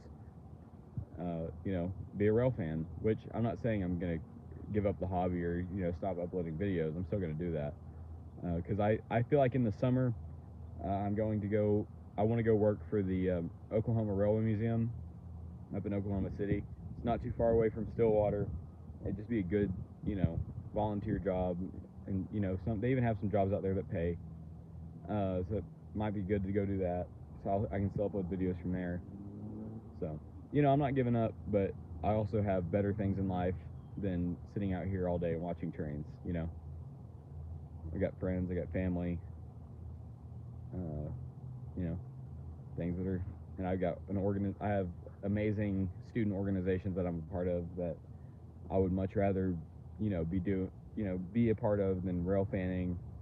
So I will say, and I have said it before, and I will continue to say it, rail fanning is my side hobby, because it's fun. It's what I grew up on. It's what I love to do.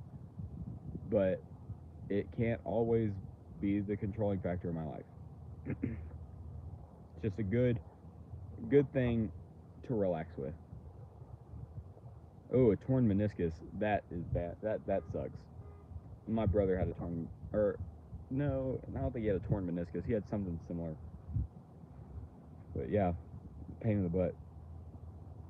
I hope you recover fast.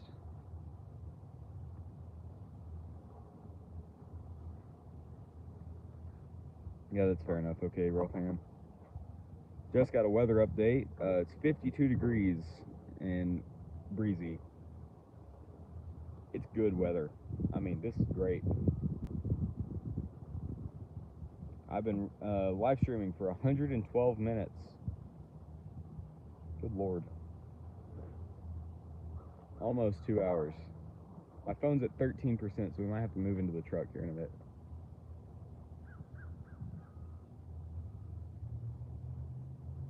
Actually, I think I might go ahead and do that, because if that OCS is coming through sometime soon, then realistically I probably need to be ready to go, because as soon as it passes, I'm chasing.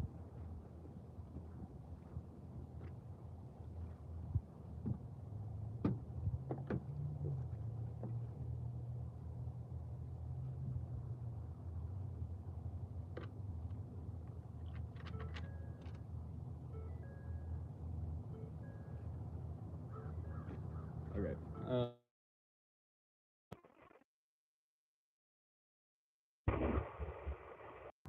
Sorry. I'm going ahead and moving the live stream into the truck. I'll be back real quick. I gotta move some stuff around to prepare for the chase. that hopefully happens.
Sorry guys, I'm back.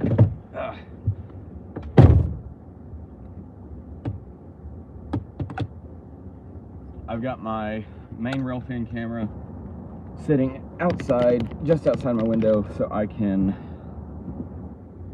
be ready to record as soon as I can.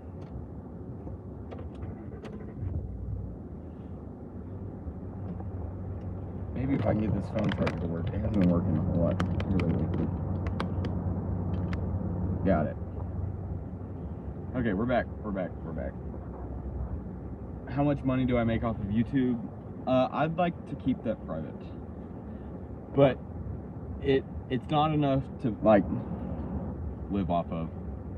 It's enough for me to well, it's enough for me to pay for what I do. That's all I'm gonna say. Like, it's not enough money to pay for gas all the time. Like, I can probably buy enough gas to go railfanning. Like, the amount of gas that I use to railfan, I can usually pay for with my YouTube money in a month. So it pays for itself pretty well, except for when I make a big purchase, like on a camera or something. Yeah, hopefully that OCS is on its way. It's killing me. I hope Texas and Oklahoma railfan gets out there and lets me know where it's at, or if it's in Ray or not. Because it says it's departing Ray at 10, but that's all we know.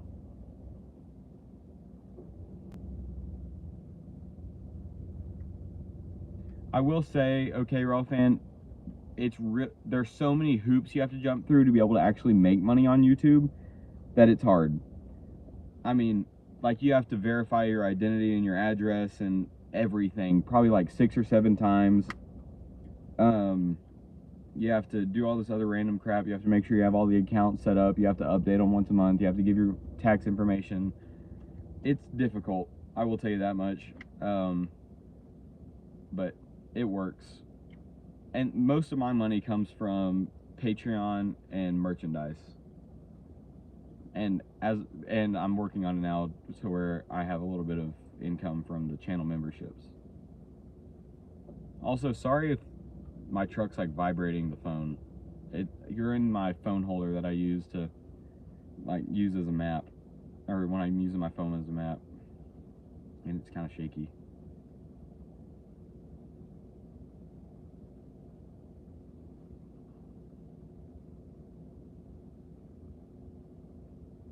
Yeah, the BNSF Medill subdivision runs pretty close to my house, about 45 minutes to the, or 30 minutes to the east. No, not sorry, west, not east.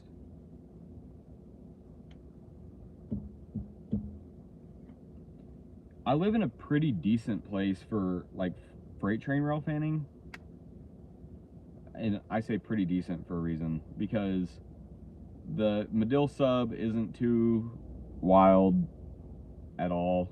Like, you rarely get anything coming down there, but there's a lot of foreign power on there. Like, I know you just have like your regular manifest and unit trains that come through every day, but nothing too crazy. The Choctaw sub rarely has anything good on it. Like, today's an exception. And like last time, I can't even tell you the last time I caught like a foreign unit out here. It was probably that Ferromex locomotive that I caught about 3 weeks ago. But the Choctaw sub's pretty boring. The Kiamichi Railroad is just the Kiamichi Railroad. Same locomotive, same train cars. Like, I've been basically I've been rail fanning the exact same train for the last, like, 3 years. And then once you get down to Denison, you have the DGNO and Union Pacific, and you also have the BNSF Medill sub, but they have a train yard down there in Sherman that's actually pretty cool. And the Red Rock subdivision, that's probably one of the better ones to rail fan in Oklahoma, but every time I've rail fanned it, it's been on a bad day. Like, something's wrong and they aren't running all the trains, or they're not running too many trains or anything like that.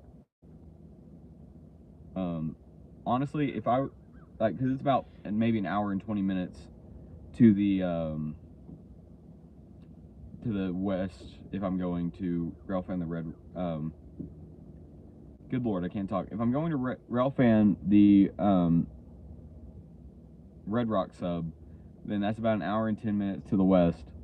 But if I really wanted to rail fan something good, I would go an hour and like 20 minutes to the south to Dallas EBJ, or Eddie Bernice Johnson Station, because they have the Dallas area rapid transits, the little yellow and white, like, I don't even know what they're called, like funky little trains.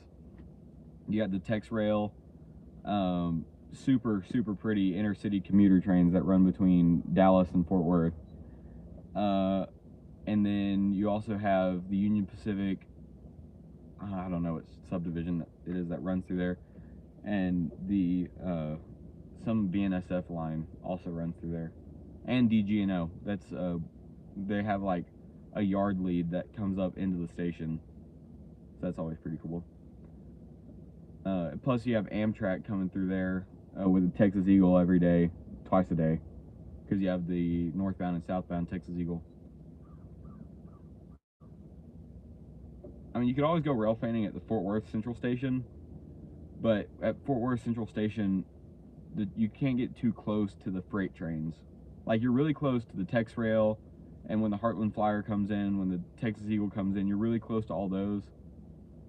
But, and you also have Tex Rail, you have the TRE, Dart, or no, not Dart, sorry, the Heartland Flyer and the Texas Eagle that come into Fort Worth Union Station. And then very rarely do you have like a freight train come through there. And you can see a bunch of tracks that lead into Tower 55 in Fort Worth from the station platform, but it's like far enough away that you can't like get a decent video of it. But it is what it is. I'm just saying, I would much rather go down to Dallas EBJ and rail fan instead of Ardmore on the Red Rock. I mean, because on the Red Rock, sure, you get the Heartland Flyer, but you just get BNSF. I mean, if you're rail fanning in Ardmore, I've had some good experiences down there. Me and Southern Kansas Rail Fan met up there once and rail fanned all day.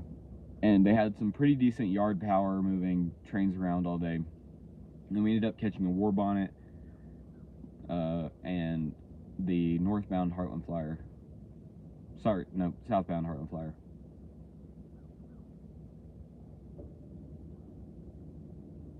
But I don't know.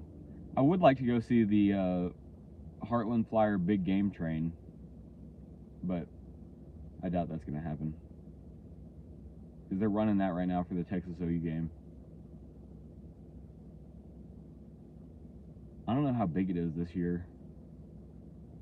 I haven't seen any pictures yet, but I know they've been running it, because my mom said she has some friends going down to the Texas Fairgrounds to watch the game, and they were saying like the traffic was bad unless you were on the train.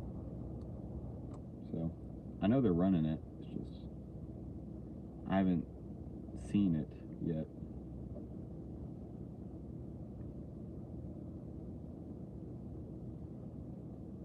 I'm starting to think we should be having a train here in a minute. It's been a minute since we've seen something.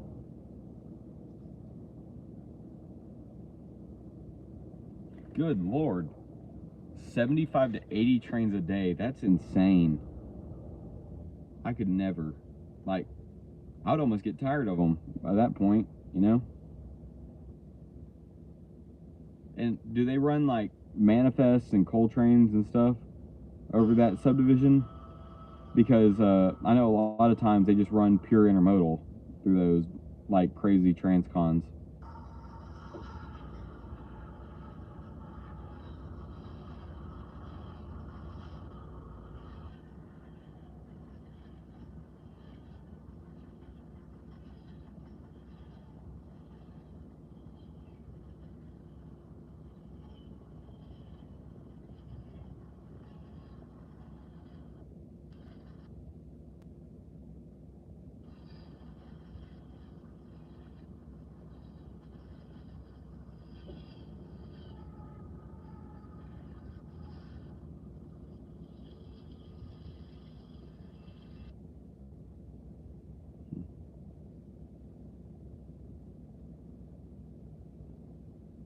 It's interesting. I'm watching the GoPro video I got from that northbound coal train, and as the rear DPUs pass over the GoPro, like water pours out of it and gets all over the camera.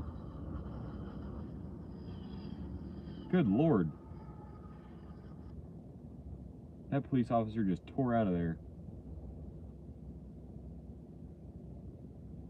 He didn't turn his...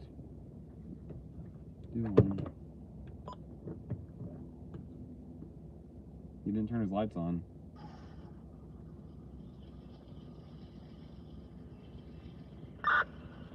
Next 911 Go ahead. 310-6. Negative. Pull me back. What's that, Farmer?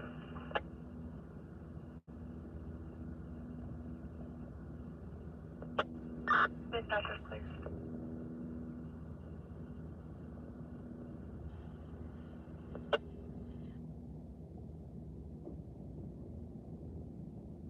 I don't know, I think he just did it to be a jerk. 1447 or 10-8.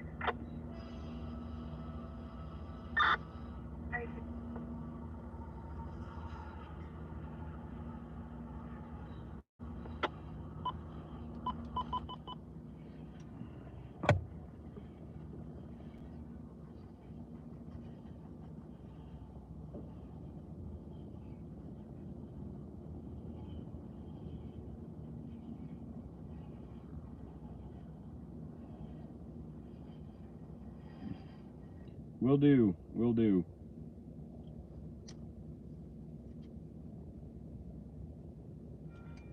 I don't usually talk to most of the police officers, though.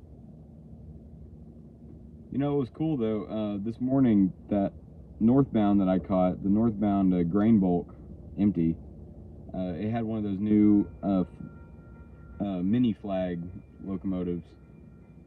Those are cool. Well, it's roughly 9:20. Still nothing. Sorry, I'm just watching the videos I've recorded on my GoPro. So if you think you hear a train, no you don't. It's my GoPro.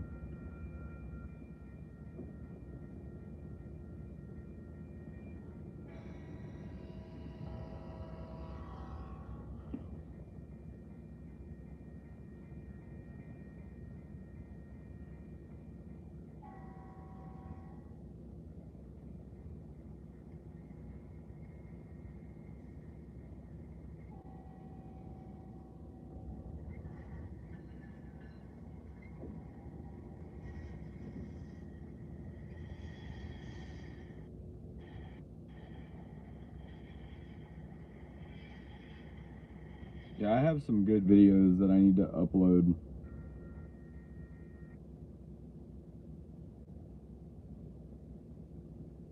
I just haven't gotten around to it.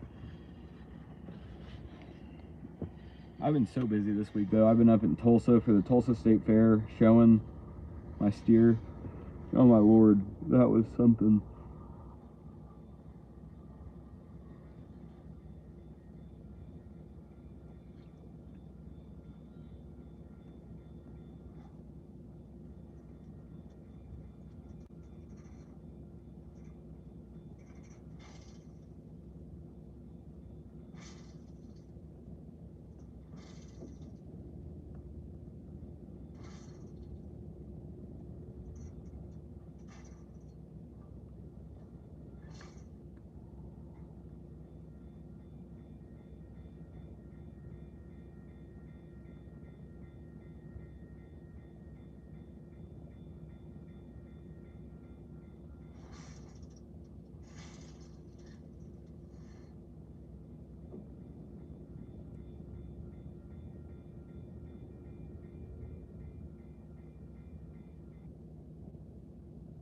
Oh, Stringtown's got track inspector. I wonder if that's like before the OCS comes down.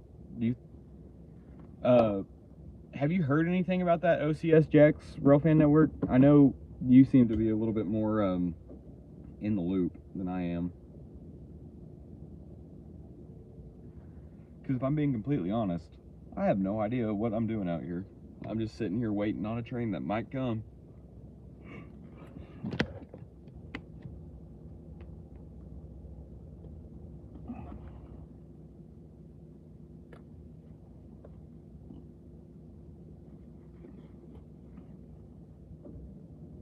Okay, thank you, Jack's Railfan Network. I appreciate it.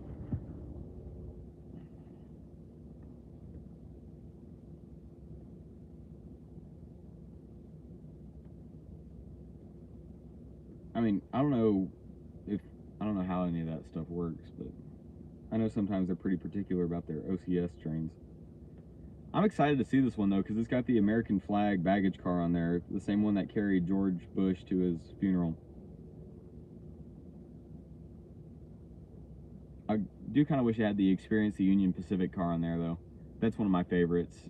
Me and my grandpa actually got to go inside of it when Big Boy was stopped in Fort Worth in 2021.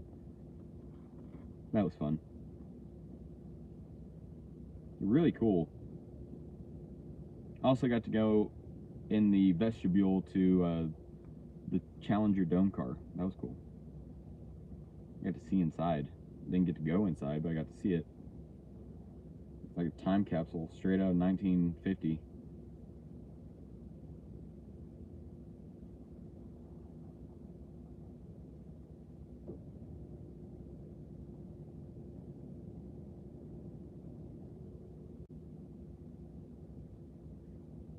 I've got so many people blowing up my phone right now on Snapchat, probably wondering, like, why am I not responding? Because I'm watching trains.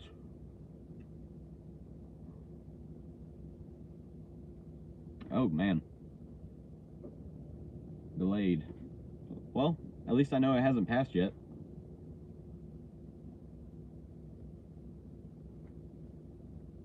Thank you for that info, Jack. I definitely appreciate it. Do you know, I hate to ask, but do you know of anything else in the system that might be coming north?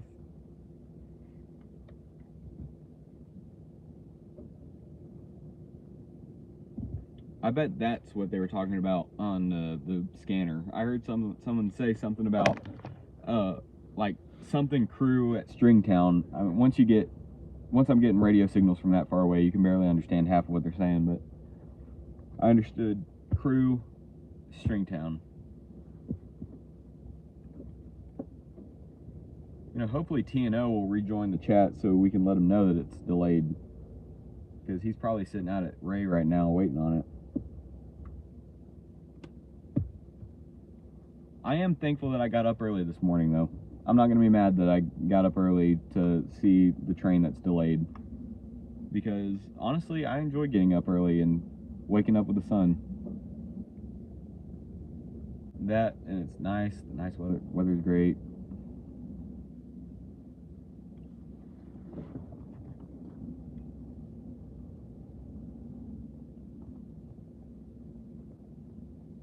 Yeah, my parents just now woke up.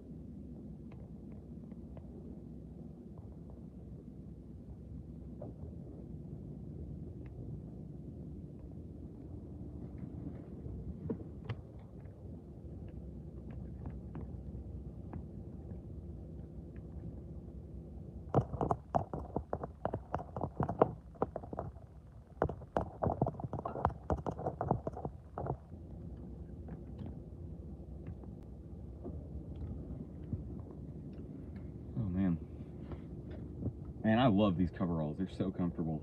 They're the Carhartt brown work coveralls. I wear them out to the barn when it gets cold.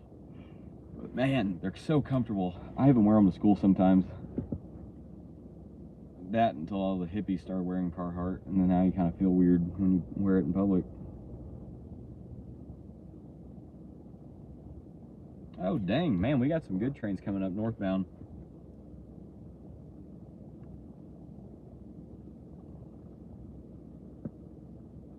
honestly, I might be out here all day.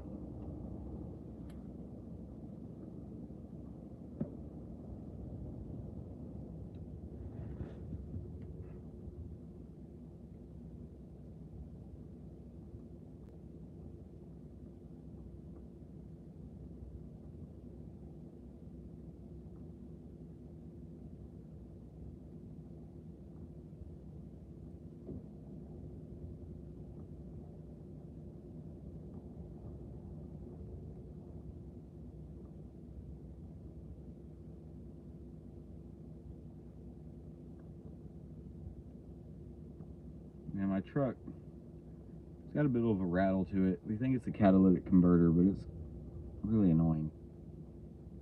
Like, you can hear it. It's like when the exhaust beats, the catalytic converter pops.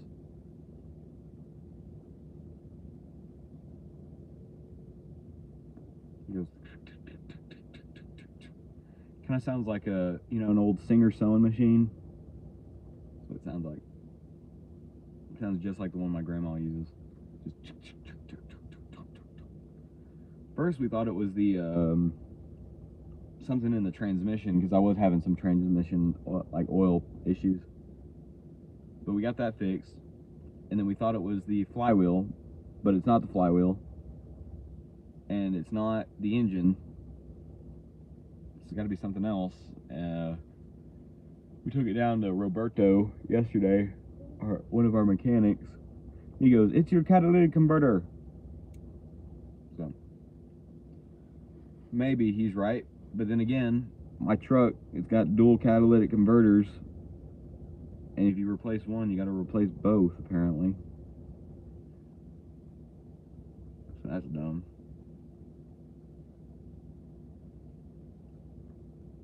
It's expensive. Money I don't have. Which, technically, the issue is like whatever they have inside the catalytic converter is not working, or is broken or something. And it's not too big of an issue until it sucks up a piece into one of the pistons, or it blocks up the exhaust. But I guess we'll come to that. We'll cross that bridge when we come to it. Because right now, I don't got the money. I might honestly just trade this truck in sometime. Which sucks, because I really don't want to get rid of my train horn. Which, actually what I'm going to do, once when I get a new truck, I'm going to take my train horn out, and I'm going to take my rims off and put them on the new truck, or new car. I really don't want a car, but sometimes you have to.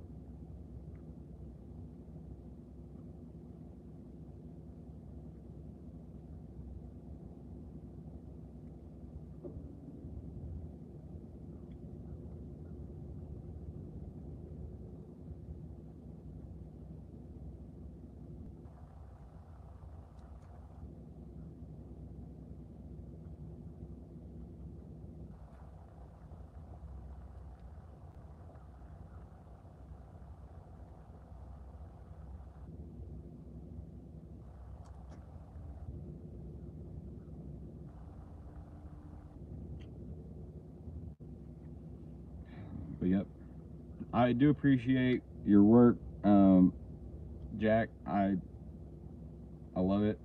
Thanks for helping me out. Let me know where that train is. I'm glad to know it hasn't already passed me. Which, T&O, if you're in the chat, or you joined the chat, I just want you to know that it's still hasn't even passed Stringtown. I would send you a message.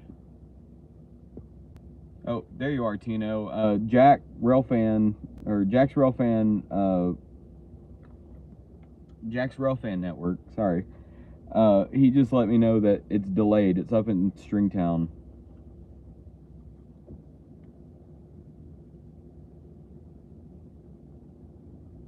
It's delayed by maintenance away track inspectors.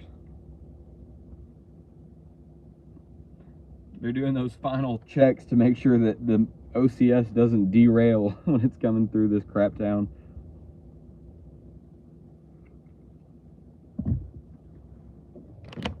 Nah.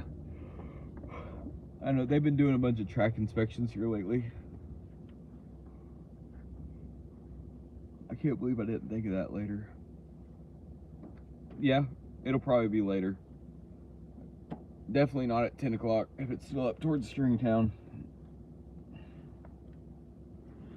Kind of want to message Andrew and let him know, but then again, I don't want to get out my computer.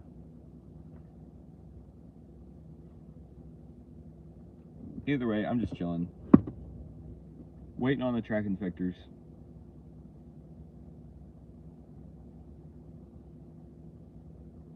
Maybe they'll get cleared up soon. Heck, I could take a nap out here.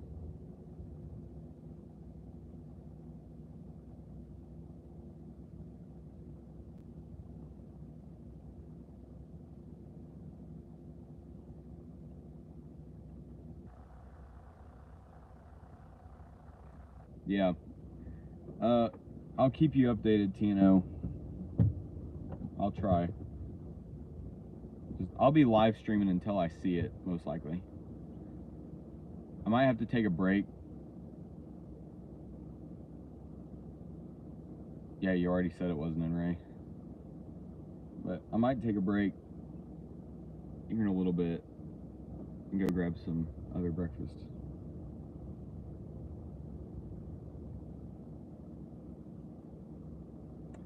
Yes, there was a ton of rainfall Wednesday. We were coming back from Tulsa State Fair and we were just swamped in it. We had to pull over a couple times. It was raining so hard.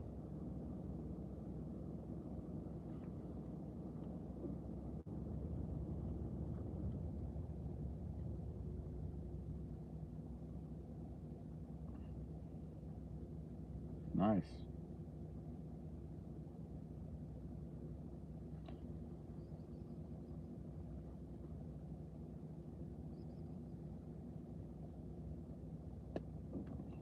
It's roughly 9:40.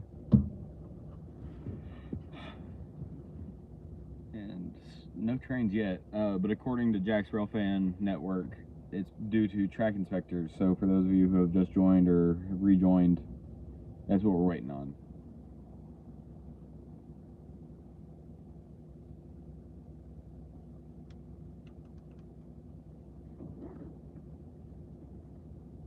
Also, I just realized like how blatantly obvious it is where I'm at. Because first of all, you got the giant Durant water tower right there. And then directly in front of me it says Louisiana Street. So. No, it's not coming north. It went over. It's not coming up here. It was headed west last time I saw it. Or it was either headed east or west, but it wasn't headed north. I saw it on Andrew Aguilar's story.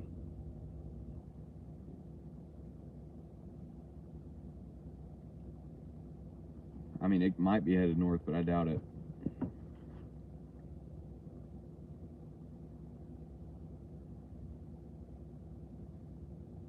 Yeah.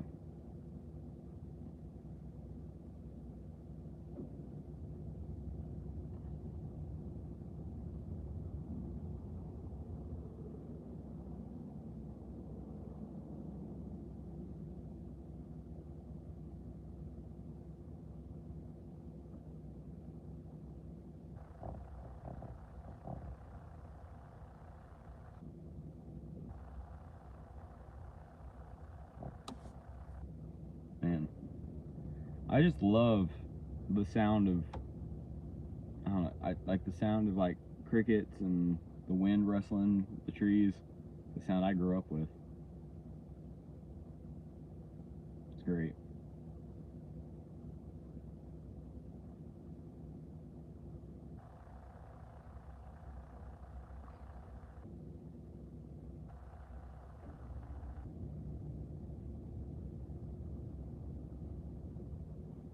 I don't know about that because he's always been good to me and his information's most always been correct. I mean, because he gets his information from other people and then usually if their info is wrong, his is wrong. But usually he's pretty self-aware if he is wrong or not and will update.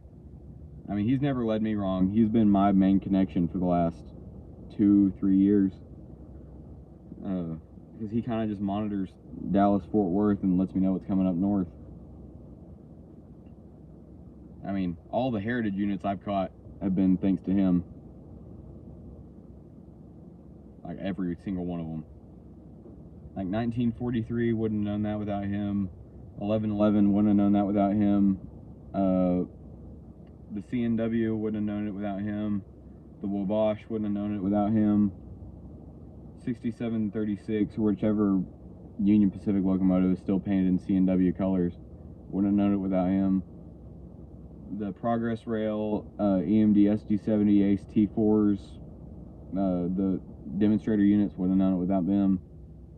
I mean, he's led me, like, he's been a very good contact for me for the last couple of years. I mean, I don't think I've ever really gotten bad information from him.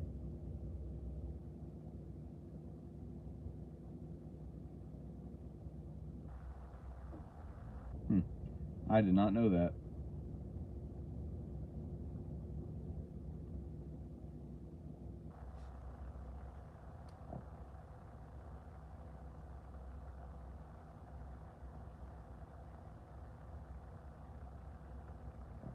Oh, I don't remember what engine number is leading the OCS. Oh, we just got dual red signals. Let's see. It's got to be a southbound.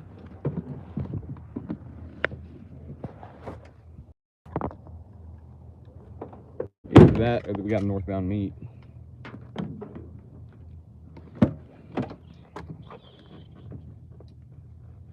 Yeah, I don't know. I mean, I've never been led wrong by Andrews, so I'm not going to defend him, but I'm also not going to dog him. I'm just going to remain neutral on that.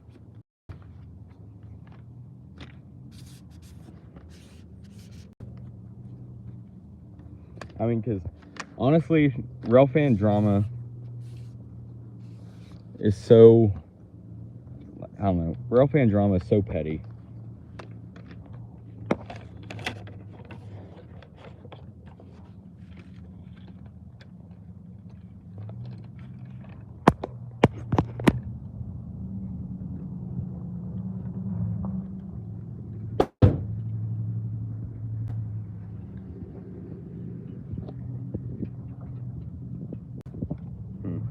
Interesting.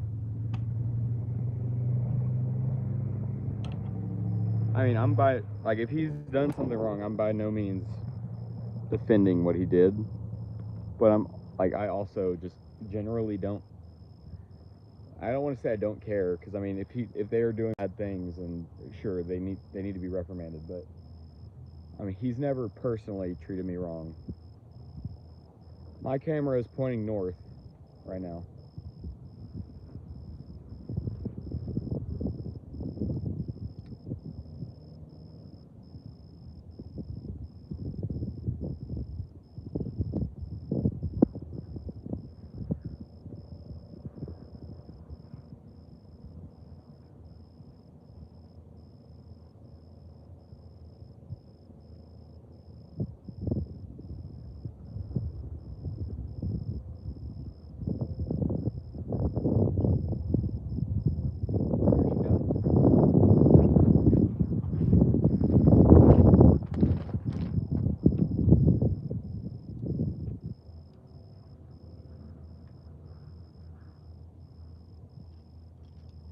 I think whatever that train is, it's just now passing Armstrong. I think it's crazy I can still hear it from here, though. I think it's just not crossing Armstrong.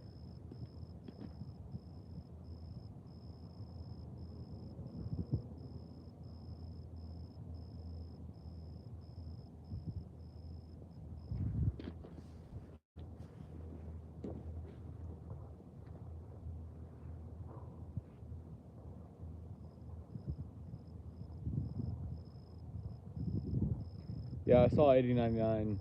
I didn't actually see it, but I saw all y'all posting about it. But I was I was not feeling it that morning when it came through. I was sick.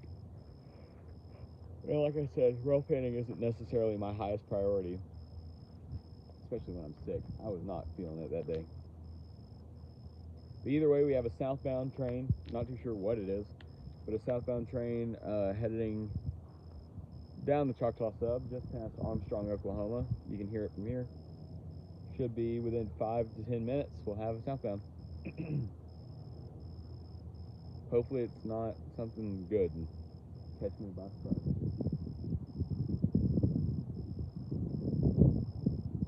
Hopefully it's not coming into the side of me either.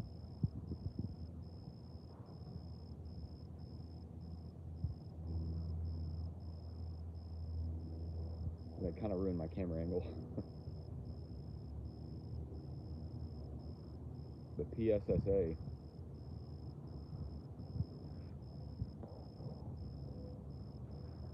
Parsons.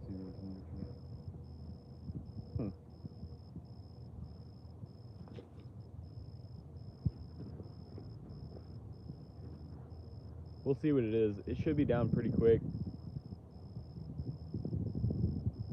I don't know. I hope the OCS comes through in the morning, because, well, actually no, just like mid-afternoon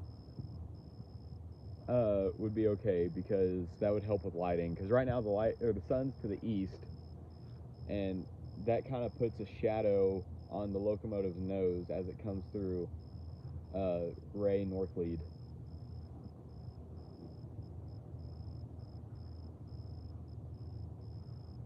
I don't know. Either way, it'll be okay. Lighting's pretty good either way today. Would help a little bit if it was kind of cloudy, but I don't know. It's a good, just clear blue day. I love it.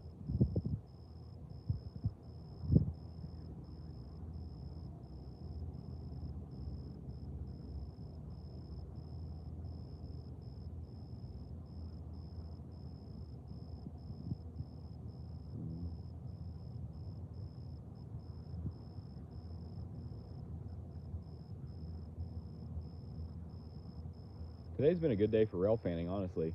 There's been some Saturdays I'll sit out here. There's been a couple I've sat out here from about 6 o'clock till maybe 4 o'clock in the afternoon and not seen anything. Now, you gotta think, that's 10 hours rail fanning right there. I heard the horn a minute ago. I haven't heard it again.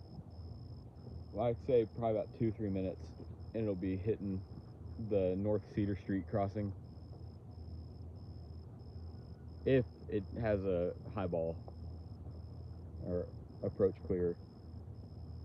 If they're putting it in, if they're having it slow down to wait or to pull over for those northbounds, then it might have an approach medium and it might take a little bit longer.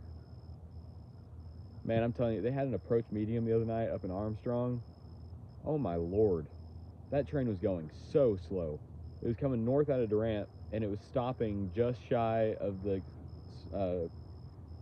crossing in Caddo, and like they had an approach medium, and I swear they were going 5 miles an hour. Because I was sitting up at Armstrong, I sat there with the signal on for probably about 45 minutes before it came through, and then it was the slowest train I've ever seen in my entire life. Just a manifest, but it was so boring that I turned around and left. Like, I never leave rail fanning, but I did that time.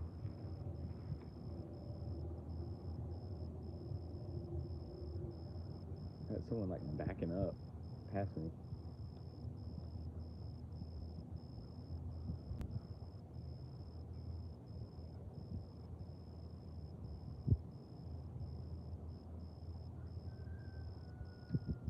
Oh, someone that works for this grow house over here.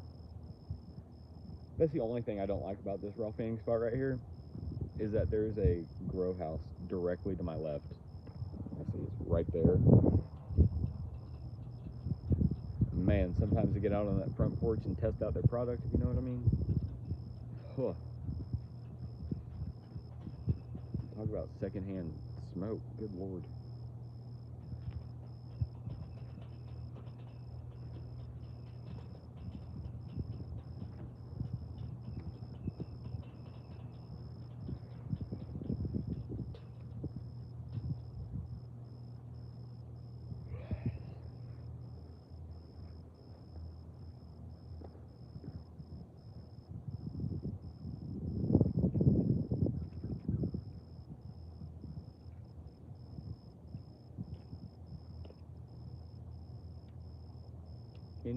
now. She should be coming. Haven't heard anything on the scanner in a little bit. Which is weird, because I remember back when I first started rail fanning, and I had a very, very crappy scanner, like junk scanner. Like, this thing's probably older than my dad. And, like, it could pick up signals from forever away. And then this one, I got like a real nice diamond tipped antenna on it, and it's a good scanner. And Lord, it can barely even understand what, like, they're saying in the train when it stopped in the siding 80 feet away from me. It's a pain in the butt. That old scanner, I would use it, but I left some batteries in it a couple years ago, and they got corroded, and it ruined the battery plug-ins. It belonged to my great-grandmother, but yeah, the guy underneath that water tower, I don't even know what that business is, if I'm being completely honest. I mean, I've never seen anyone go in or out of there. The door's always like shut and locked. There's never a car there. I mean, if you look on the maps, it says something about it being like a manufacturing, like a little manufacturing place. I've never seen anybody working there. I mean, I used to rail fan at that little point all the time. That was like my original rail fan spot. And there was never anybody there. I just kind of went over there and did it anyways, you know. I have more of the ask for forgiveness mentality than the ask for permission. Okay, I think I hear it. I think it's right about to come around the bend.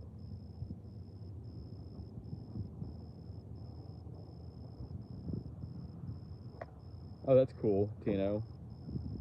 Caught 2 coal trains. Do you know when they're going to be switching over?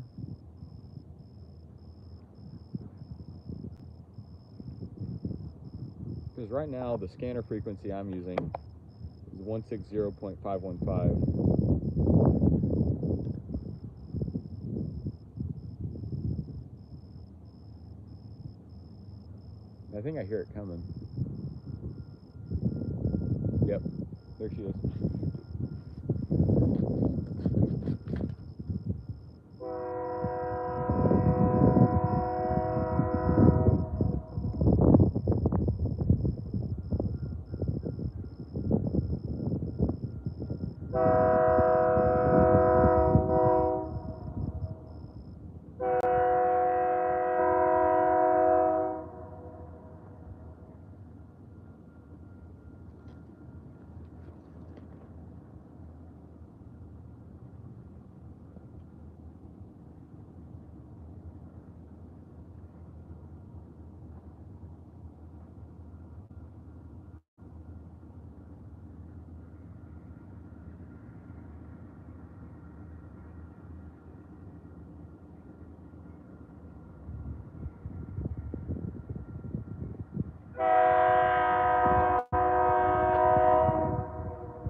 So that grain train just went by. It's stopping. Now they got highball green northbound. So I guess we have another train coming. It is 10 o'clock. OCS is officially running late. Which kind of scares me because it makes me think it's just going to fly through Ray instead of stopping.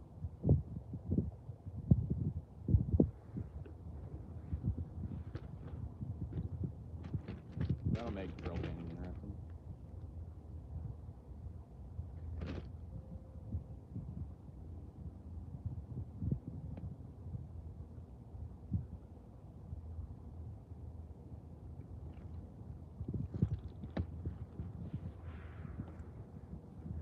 There we got North Highball.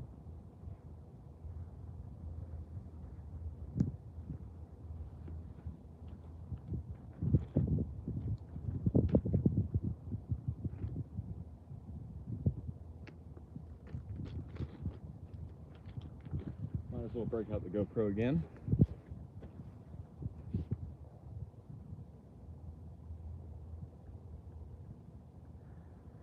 I have no idea, honestly, TNO. I mean, because the OCS has, it has higher priority, but I don't know how well that will help.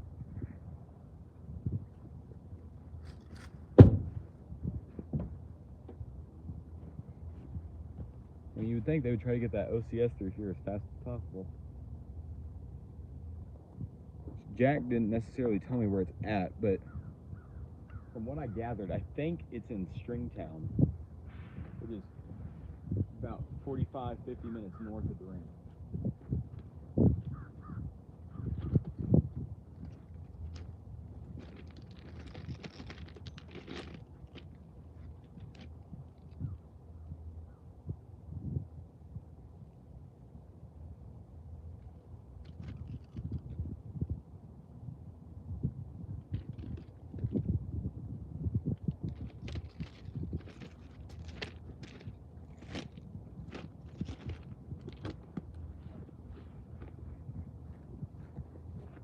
Yeah, Stringtown, Oklahoma.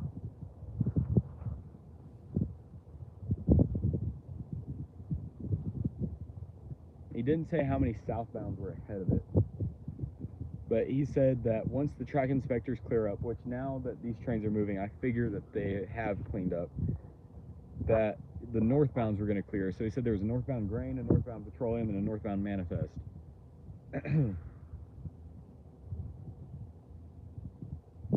There's the other train. It's just now passing Rusty's Crossing, which is the south lead for this siding, so it should be here pretty soon.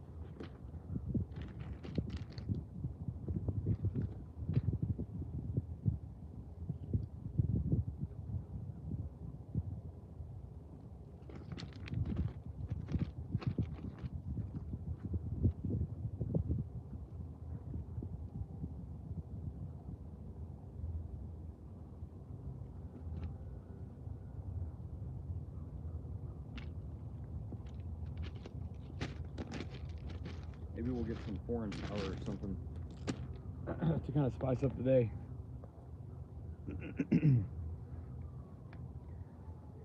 Hugo's not really worth it if you don't have to be there.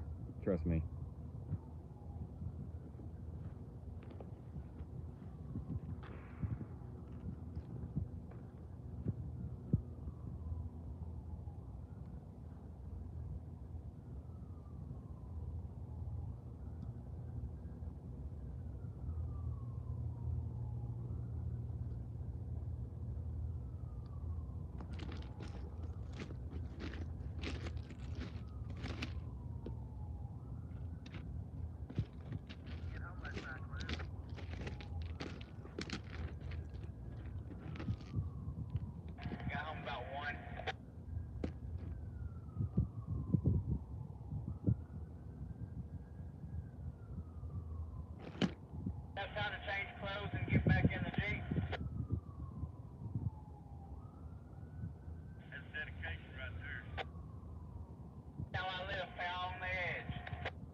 a show? Dinner and a show, pal.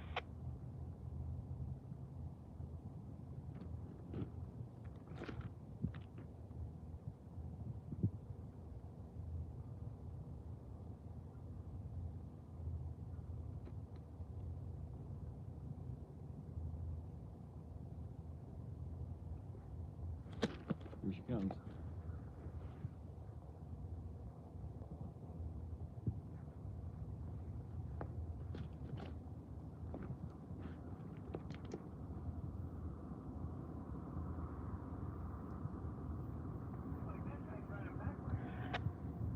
Oh yeah, we're shoving it.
They dropped something and had to go into emergency. They're doing a push. They're pushing it backwards. Go pick up maybe a train split or something.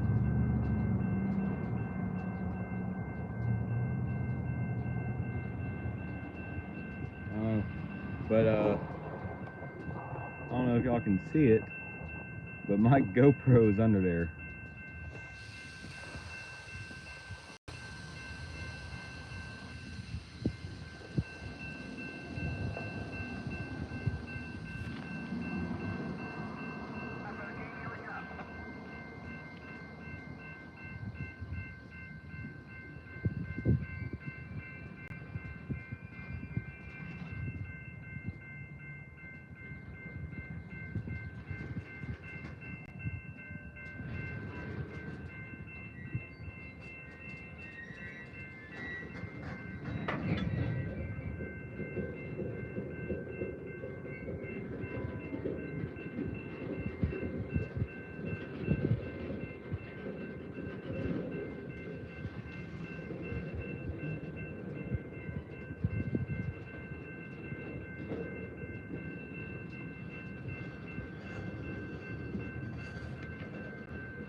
it's just still recording.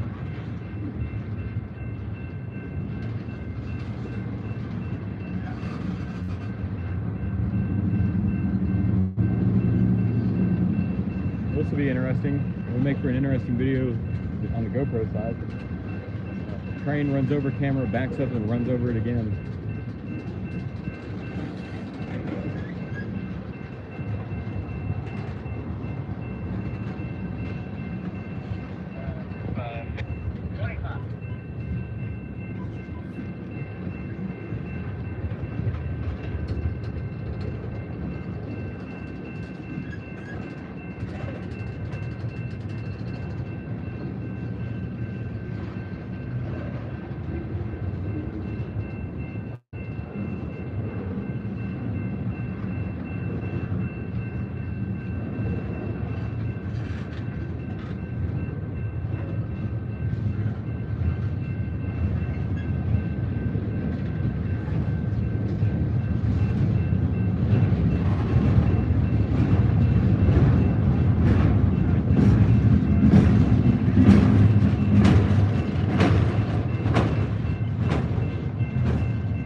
Lord have mercy. It's a long manifest, too. Well, it's restopped. I don't know what they're stopped for.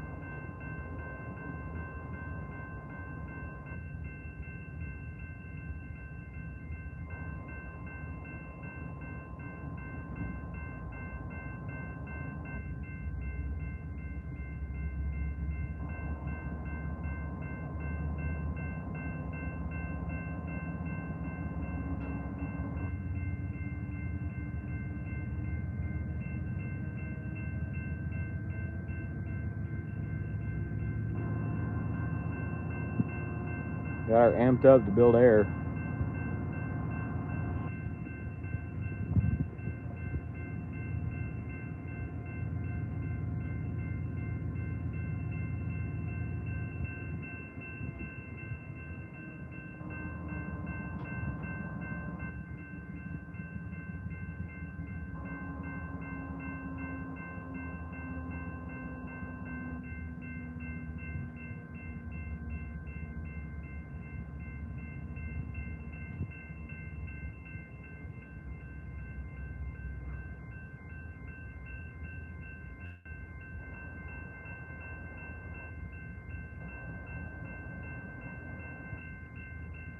Man.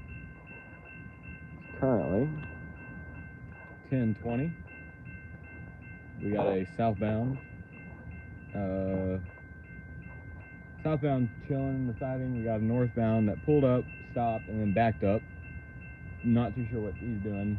Said something about stopping to pick up chains or something like that. I have no idea. Either way, I have to take these coveralls off. It's finally starting to get warm, and this is kind of getting uncomfortable, heat-wise. It's a shame because I love. Something good. All clear.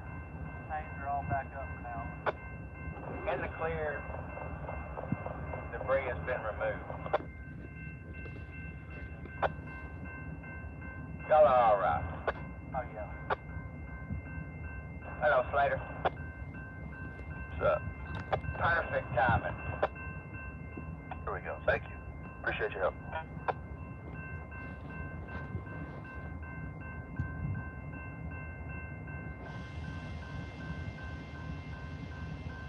On the move. Go ahead and bank. That's still okay.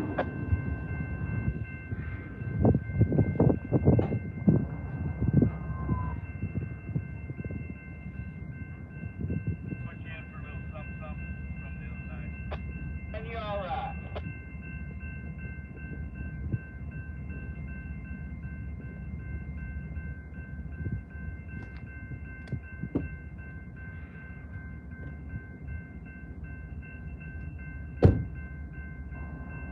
Got a lot to leave on, Cletus? No, it's a green one. All right, we're leaving. Y'all be good.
first they're talking about me on the scanner, calling me cameraman, saying I'm making a newsletter of sorts. But apparently what happened was, at the end of the train they had a drawbar hanging or something like that, or a chain or something. And so when they passed that other train, the other train asked them to stop so they could get it sorted. Speaking of which, that southbound's just now leaving. I can see it blowing smoke.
Okay, well, that was something.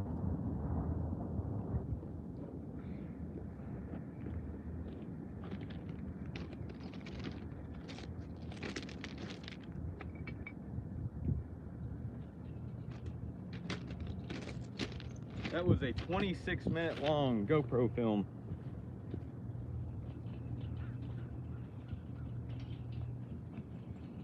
thanks to that dang train.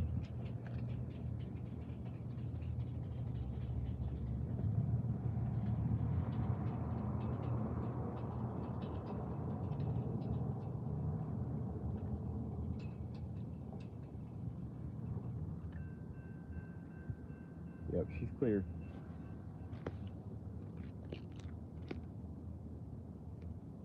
It's funny though, because they were talking about me.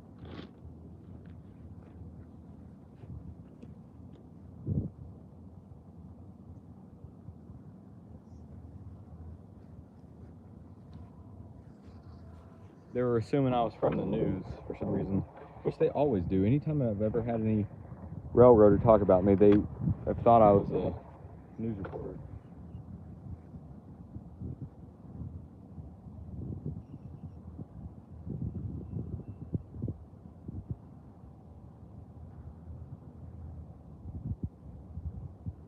I figured out what he meant by chains dragging. On the end of that train, they had some flat cars with chains on them. I guess one of them would come off and it's dragging. So I definitely appreciate them picking it up, because that might have jacked up my GoPro.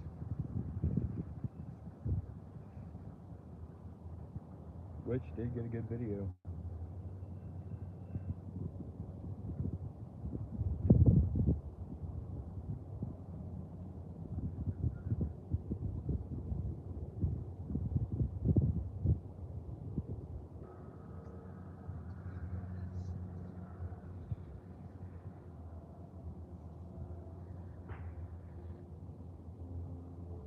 Yep,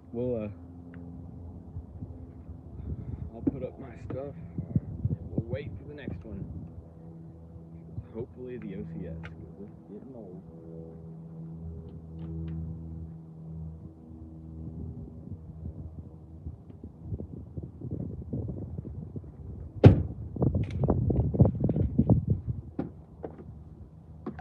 Thank you all for sticking with me through this whole live stream. This has been a long one, but maybe it will turn into something.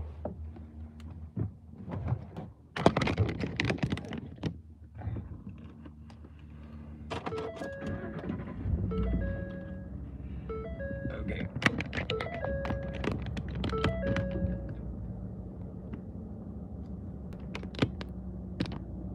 Okay. So now we're chilling back in the truck, waiting on the OCS.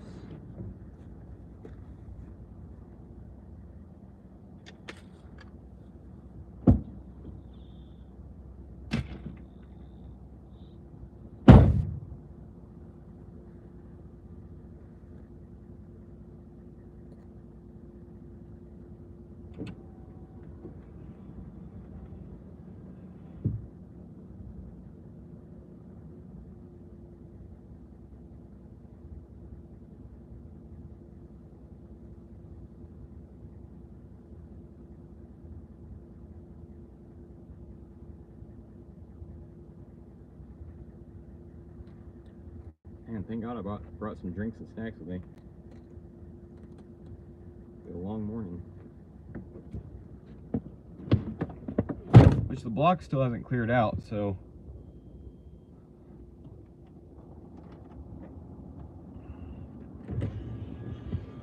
yeah, don't be afraid to ask any questions or anything. All ears.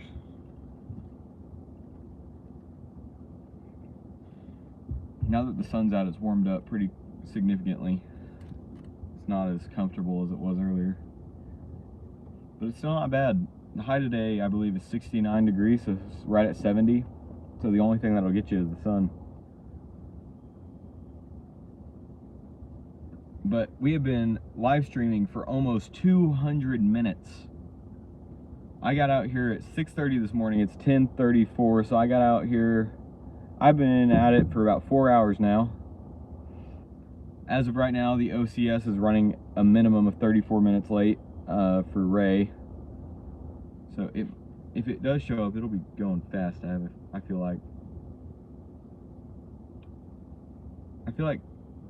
the train should be running out of block within the next minute or so. either that or we have a northbound creeping up on us. Which, nah, never mind, that couldn't be happening.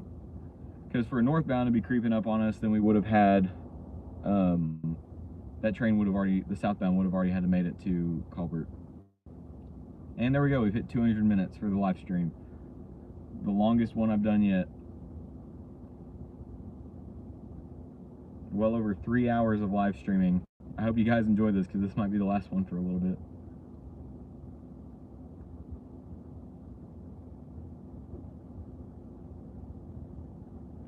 This will be like my fill of rail fanning for the month.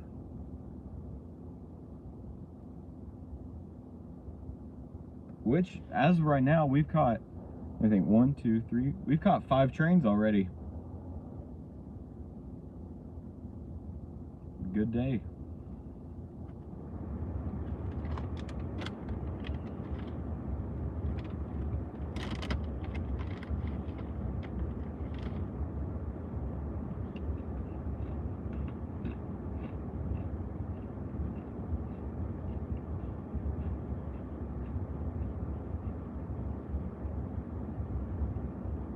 Okay, lights are off, train's out of the block. Now we wait. Again.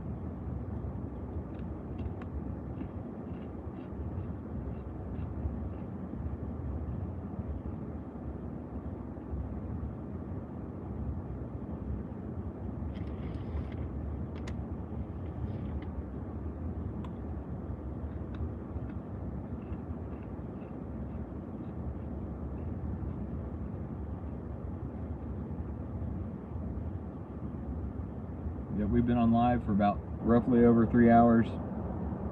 Caught 5 trains. Chilling. I got my tea, Pop-Tarts. Doing good. Hopefully, the next southbound is the OCS.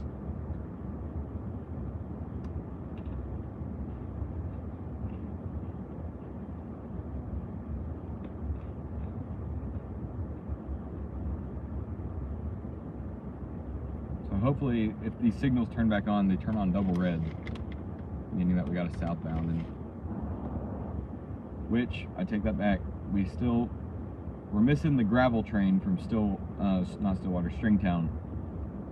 But they might have put the OCS in front of it.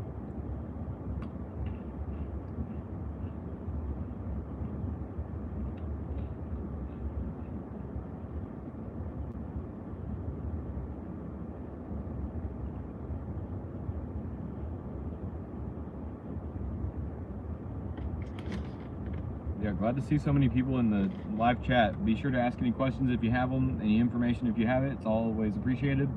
We're waiting for the southbound Union Pacific office car special. So.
While we're sitting here, I've been filling out some scholarship applications.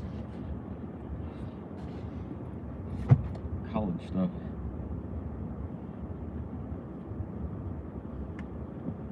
That's why I always bring my computer with me while I'm rail fanning. Sometimes the trains out here just kind of suck.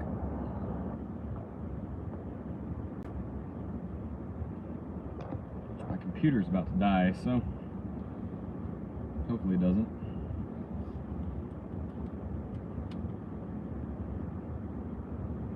Oh, I got like 3,000 emails to sift through. Not even kidding.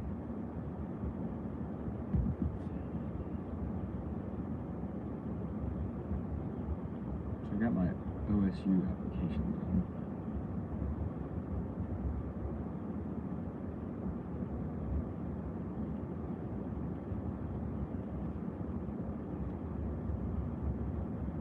What is my computer doing?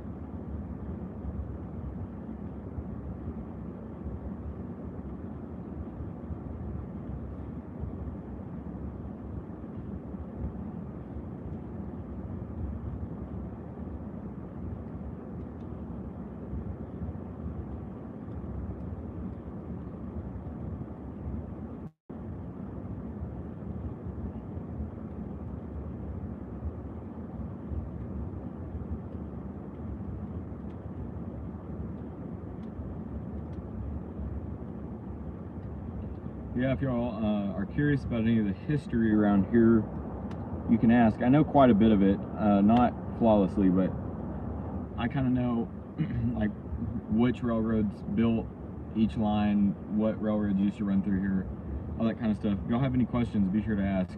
Because as I'm working on this scholarship application, I can always read your chats.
so glad I don't have to write an essay for comp this week.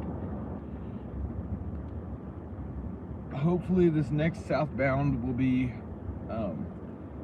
the OCS, because I'm kind of getting tired. But I want to see the OCS so bad.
I'm curious, does anyone in the chat happen to have some way to look at the, see where the trains are? I'm curious. Because now that Jack left, I don't have anybody that, like, I don't think I have anybody in here that knows how to, I don't know how to say it, knows how to find where trains are.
Still waiting. Still waiting.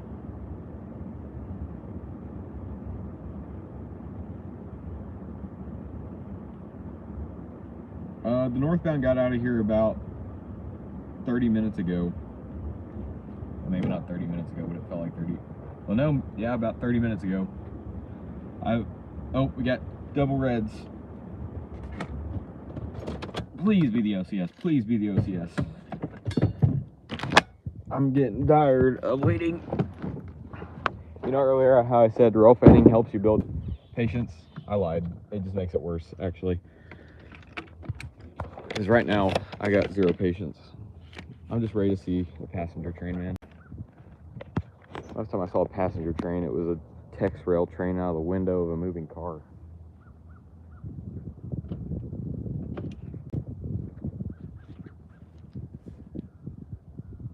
If this is the OCS, I'm booking it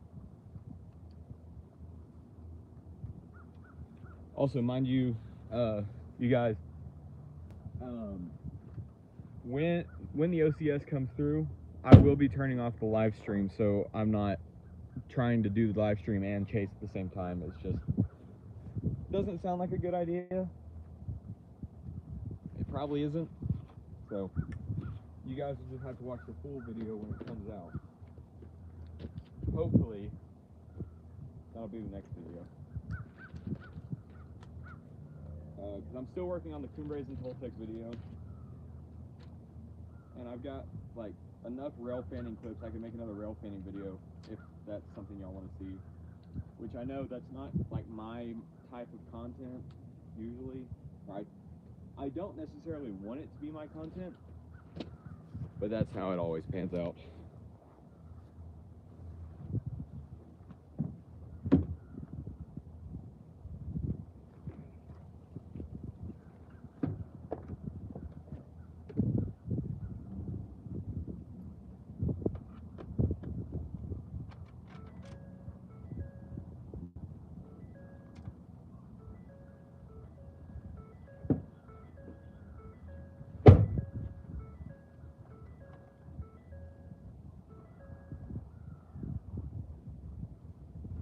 Just for safety's sake, I'm going to leave my keys in the ignition, so just in case if this is the OCS, I can get out of here as fast as possible. Because I have a good feeling that this is what this is. Watch, I'm going to be completely blindsided. It's going to be some dumb coal train.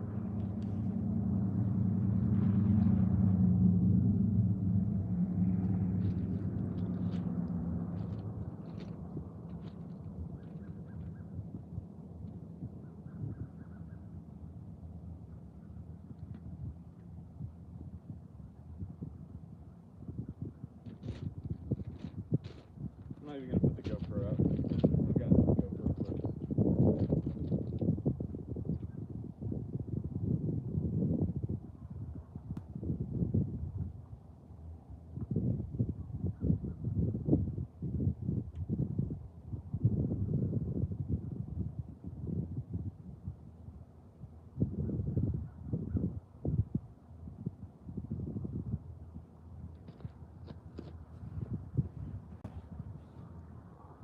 Give it maybe 10 minutes and we'll have our train, if it's a southbound. It might be a northbound with lockout signals, but we shall see.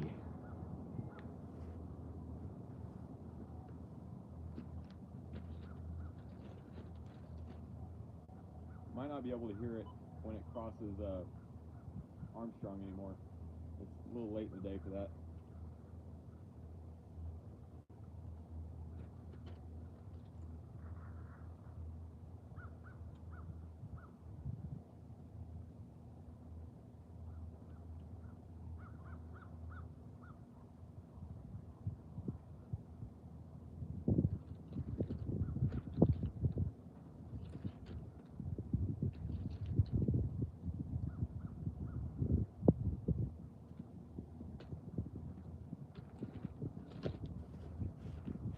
Hey TNO, are you still in the chat?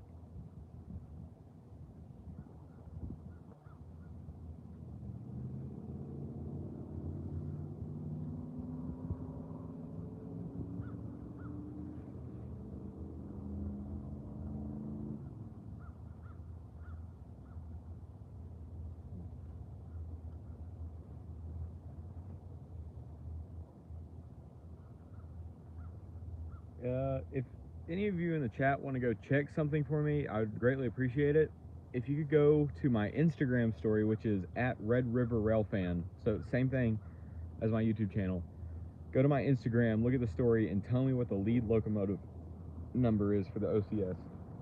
I think it's on my story. If it's not on my story, then find Lone Star Railfan and look at his story. If not, it's fine. I'll figure it out either way. If I see a passenger car, I know it's OCS.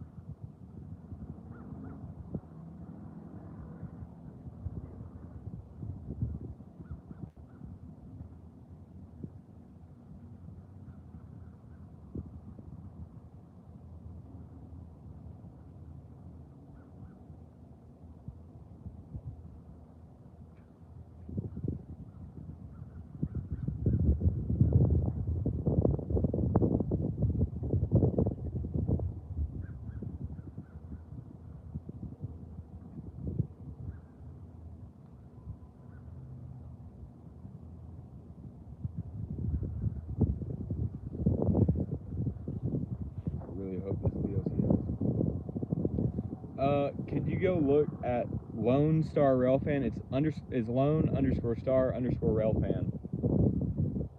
I think his profile picture is like the NKP, like black and yellow heritage in it. It's like the all black screen, and he's just got everything typed up on there. I was trying to figure out the number, so like, I don't know. I know what the number is.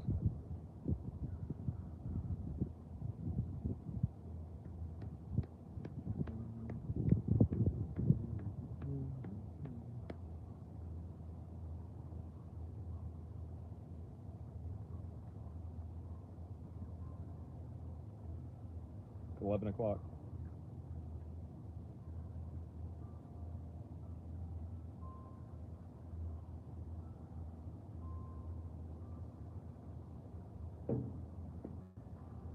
Might be running almost exactly an hour and a half behind.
Oh crap.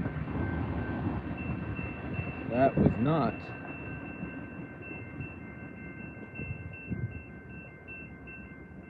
Okay, 4533. Thank you, Code Y. Cody. I know who you are.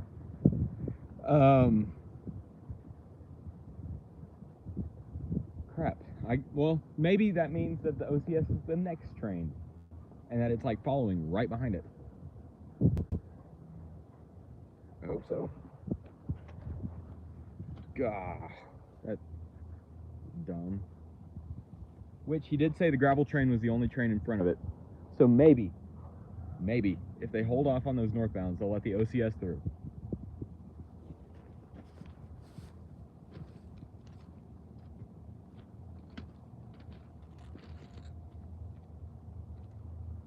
I mean, you would think they'd want their executives on time.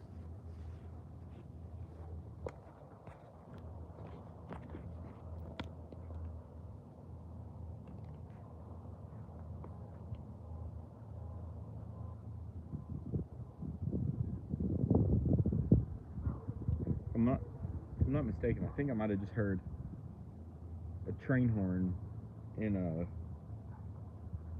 in Armstrong.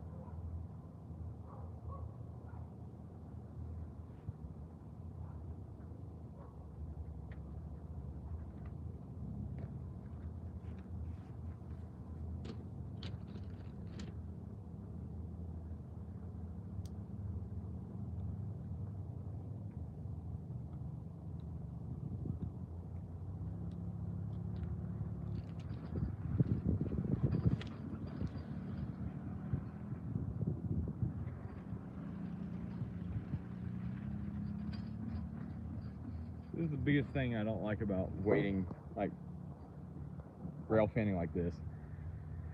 The train was supposed to come in an hour, or it was supposed to come in through Durant at least an hour and a half ago. Whatever. I bet the executives don't care that are on there. They're just like, oh, this gives us a little bit more time to have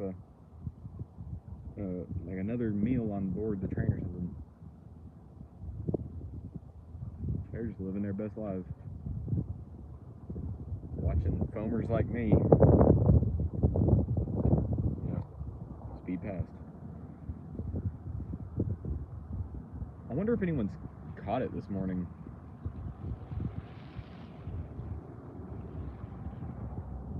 I would know if I was still part of Sooner State Rail Fans and they didn't kick me out of that. I'm kind of salty about that still, because I didn't do anything wrong.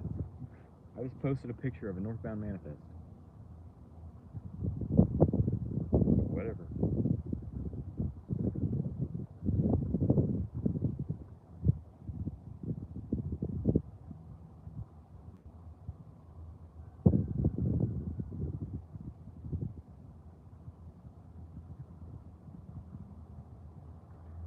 The signals are still red, which is kind of making me wonder.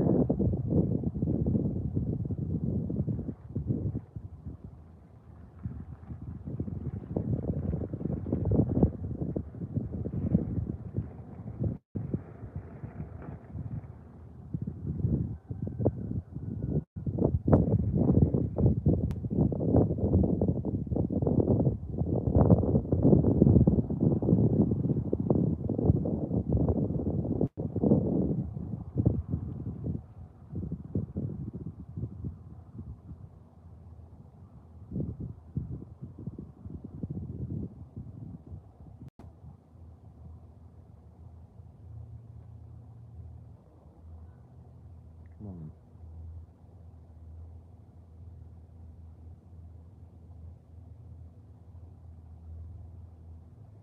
These signals are still on, but at the speed that rock train was going, it's past block now, so that OCS might be right behind it.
should be coming through. I mean, these lights haven't turned off, so I figure there's something following that gravel train.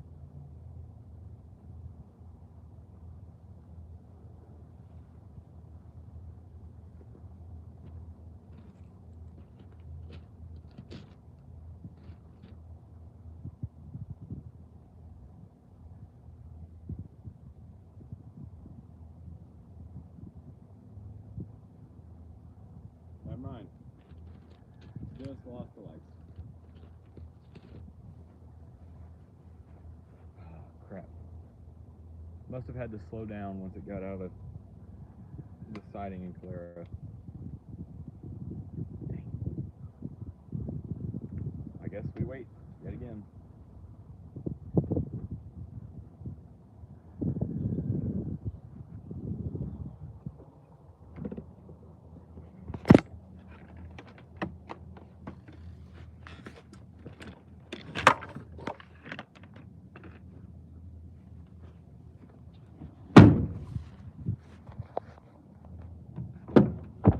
Okay.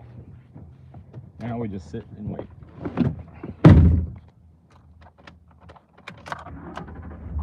We have been rail panning for 236 minutes.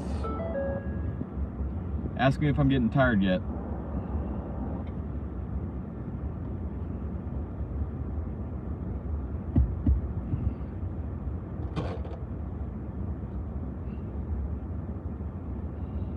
Well, at least I finished some scholarship applications.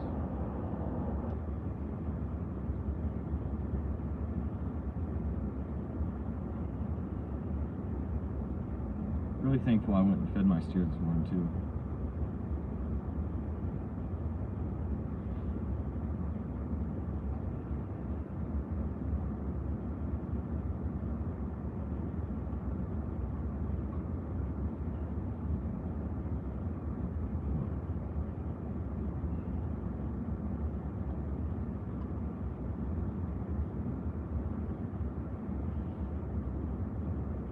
And I really do like this Union Pacific hat.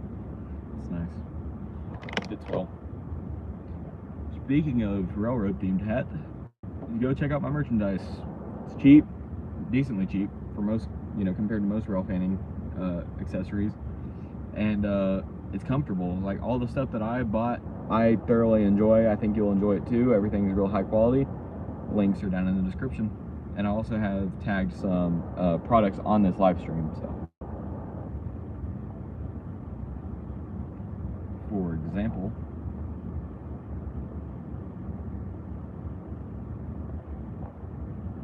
oh, maybe not.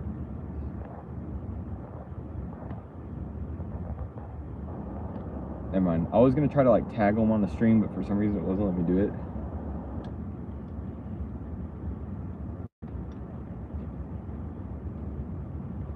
Whatever.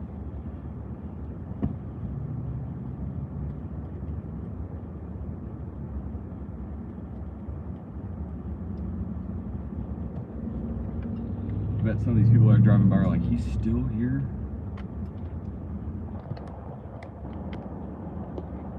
Yes, I am indeed.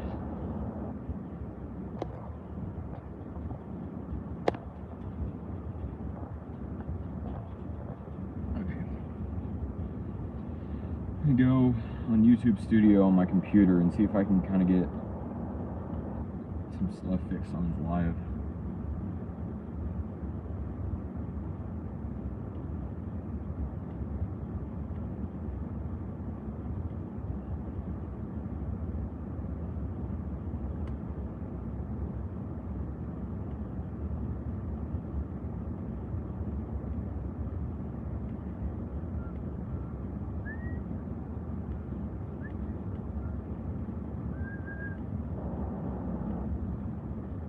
Well, never mind, my personal hotspot's not working anymore.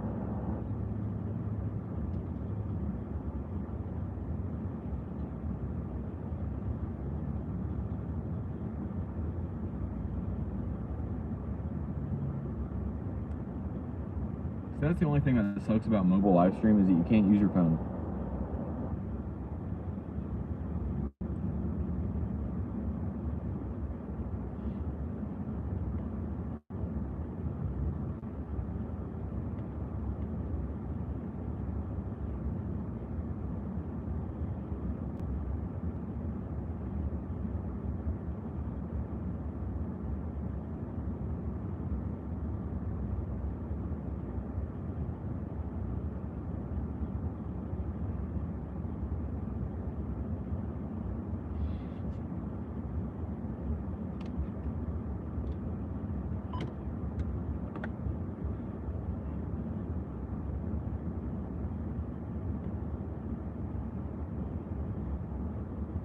thank you, all of you who are still in the chat. Staying on really helps me make some money. I do appreciate it a lot. Please do, you can, oh, sorry, hold on. My brain's not braining. I'm trying to do some stuff on my computer right now. If you would like to, you have the option in live chat to do super thanks. Those help me out a lot. If you enjoy what I'm doing, you can always check those out, as well as channel memberships, my Patreon, and then merchandise as well. All of those things go to helping me have the money so I can just sit out here and do this.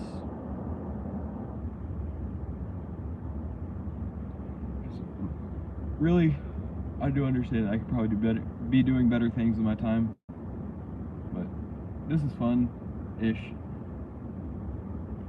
I've caught a lot of trains today, more than I've caught in a long time. However, I've caught I think it's either 6 or 7 trains as of right now. Wait, let me think. Yeah, 1, 2, 3, 4, 5. Okay, so I'm at 6 trains right now, and not a single one of them has anything other than Union Pacific power on it. I remember there for the longest time, almost every train had foreign power or a DPU or something. That's gone to the wayside, I believe. At least in my experience.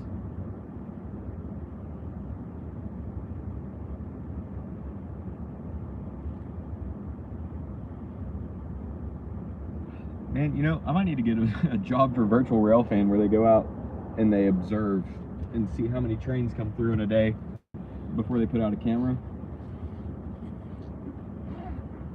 Lord, this is great. Sitting here drinking my tea, eating Pop-Tarts, watching trains, recording them. It's easy. I'm gonna submit this video as an application for Virtual Railfan and be like, hey, look, I can sit outside and stare at nothing for 5 hours now. All I know is I'm going home after this and I'm making some sausage balls. Those sound so good right now. I got the stuff for them too.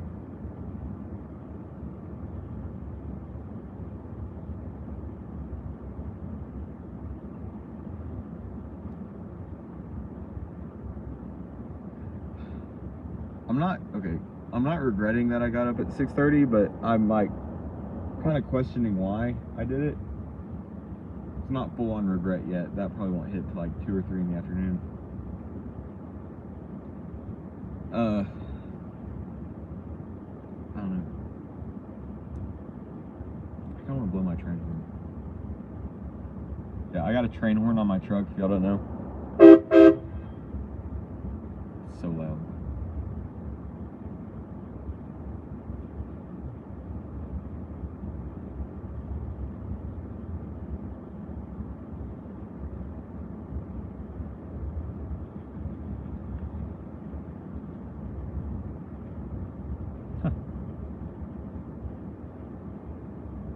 Dude just drove by. He's got a Playboy flag hanging out of the back of his truck. I keep getting random radio cut-ins from the BNSF in Medill Yard somehow. Every so often I'll just hear the end of a word or something like that. Because I just have it on scan right now. Union Pacific hasn't said jack crap since those 2 trains got out of here way earlier at 10:20-ish. So I just set it on scan. Maybe I'll hear the Union Pacific or something. Or not Union Pacific, Kaimichi. Heck, even Durant Police Department right now would be fun.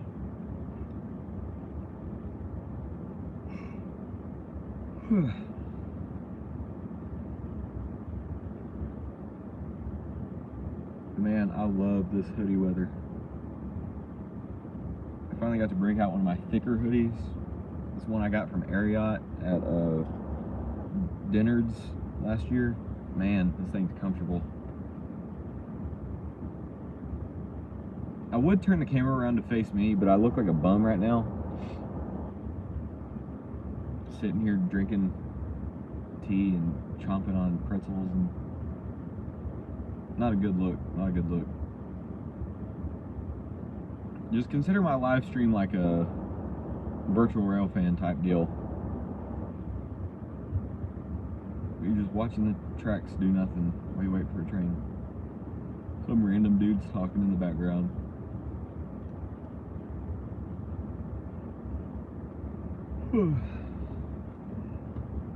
My computer just died, so there goes that.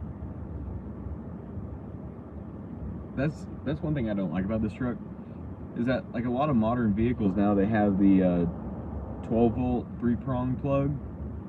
Well, my truck doesn't, and my laptop needs like one of those so I can charge it.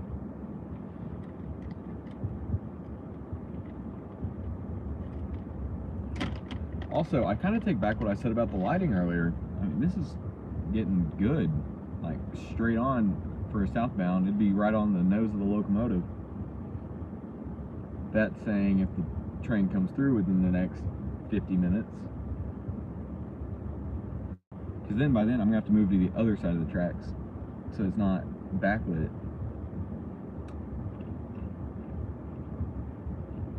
And I hate being on that other side of the tracks because there's less room for me to move around, and there's so many more crackheads just on the other side of the train tracks than there are over here. And I don't like it over there. Admittedly, the better shots that I've gotten in the past have been from that side, mainly because it was like golden hour or whatever right in the afternoon. But I don't like rail fanning over there. This side of the tracks, I feel like I can see more, so I'm more comfortable.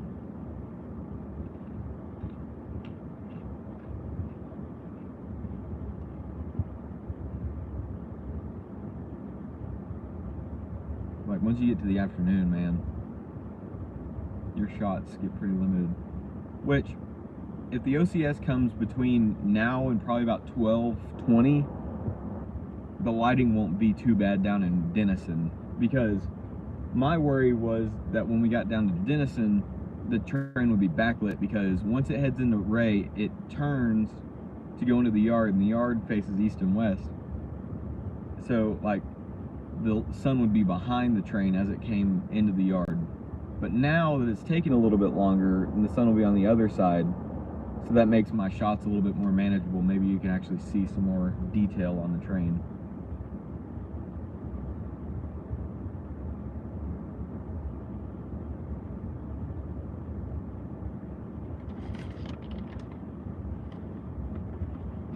I just want to hear dispatch or something. Someone say something on that radio.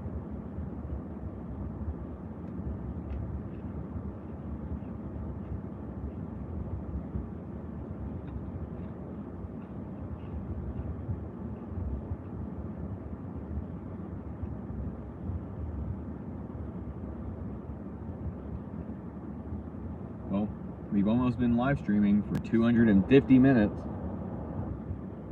This is ridiculous.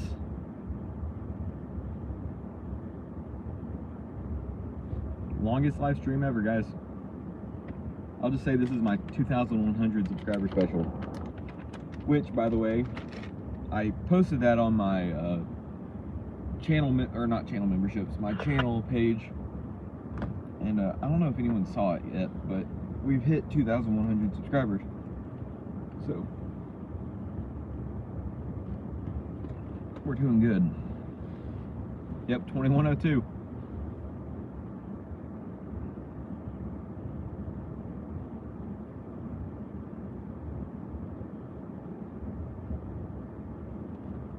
Maybe that's a sign that I need to go to the Reading Blue Mountain Northern.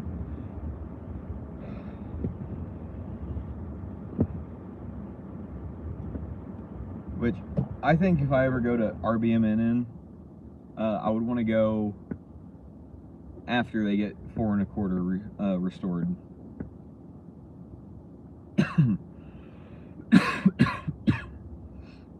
Because honestly, 2102 is a great locomotive. Like, when they were still restoring it, I definitely didn't give it enough credit, because I thought the Reading T1s were ugly. But after I've seen it run and how it sounds, I'm like in love with that thing. But I honestly prefer 4 1/4 or 425 over 2102, just because I love Pacific type locomotives, specifically U.S. Sugar 148. Oh, such a great locomotive. But that's besides the point. It's just a good looking locomotive, and it's so unbelievably loud, and just something about it being blue, like it's just the perfect little steam locomotive. And it's got it's got 2 good whistles. The bell sounds nice. It's just a well-rounded locomotive. But I will say, for some unknown reason, I don't know why, my favorite steam locomotive is Sioux Line 1003. Like, I don't know why, but Sioux Line 1003 is that's my favorite locomotive.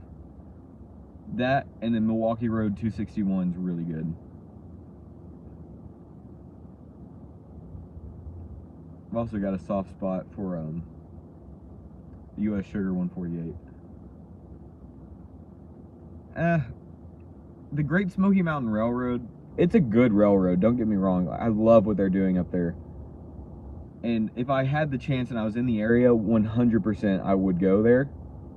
But I feel like it's one of those railroads that I wouldn't go out of my way to go see, if that makes sense. Maybe someday in the future when they get that Southern steam locomotive restored, 722 I think. I don't know the number. I think it's 722. Don't hold me to that. Once they get it restored, I think I want to go see that one, because the current locomotive they have, I don't really like that style of locomotive.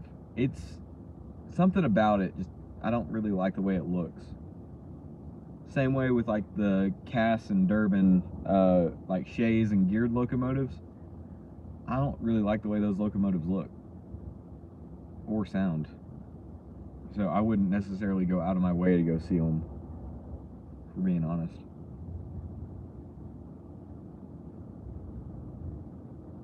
But one that I really want to go see once they get it restored is Southern Pine Lumber Company number 28, or Texas State Railroad number 28.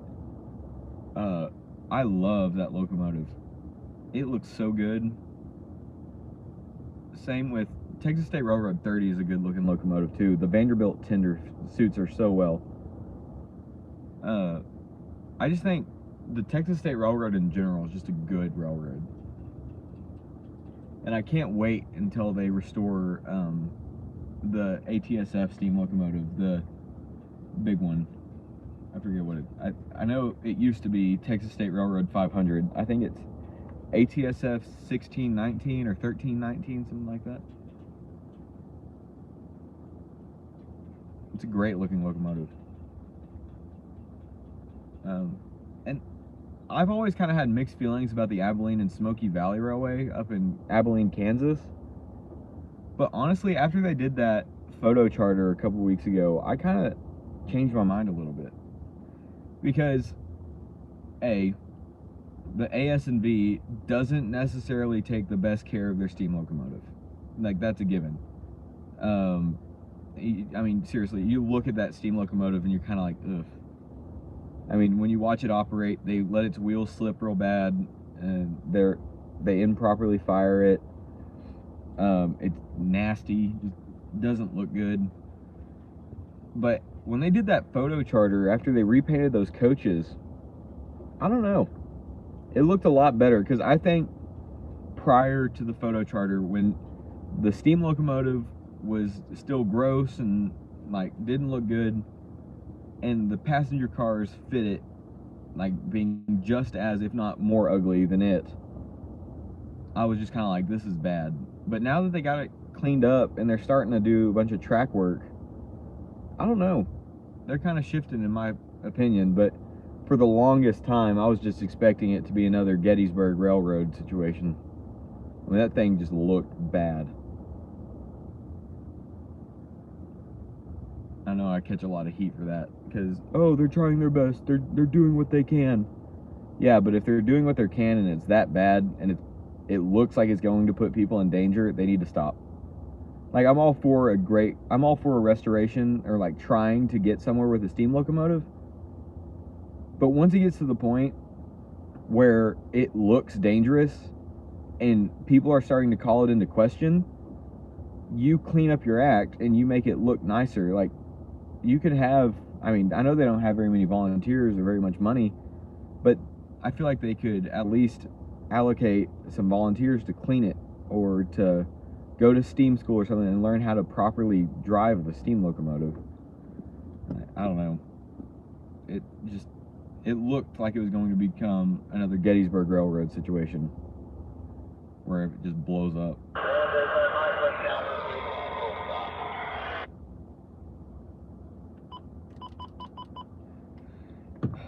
Eaker Airport's busy.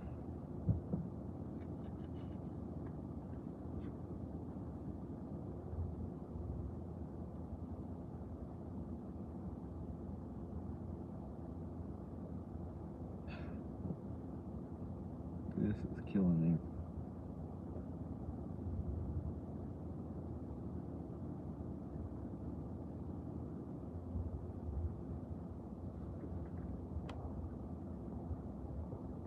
Our last train came through at 11:02, so it's been roughly 30 minutes. Nothing else.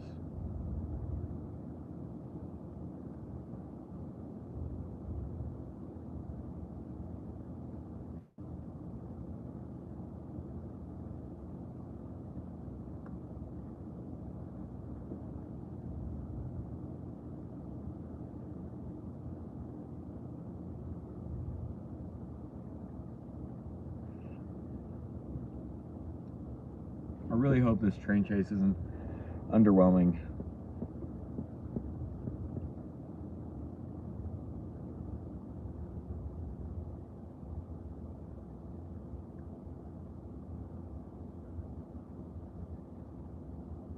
If I'm not wrong, I think I just saw Oklahoma Railfan pull up.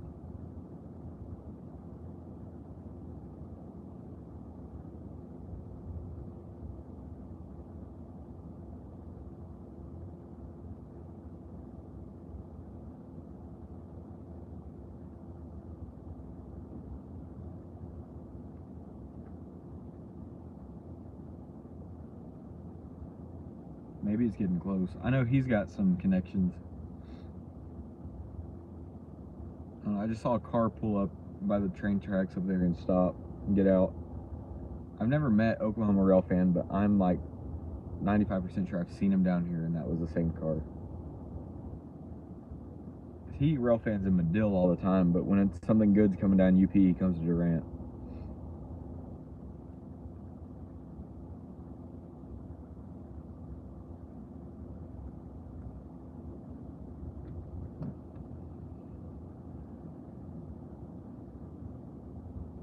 We're almost at 260 minutes of live stream.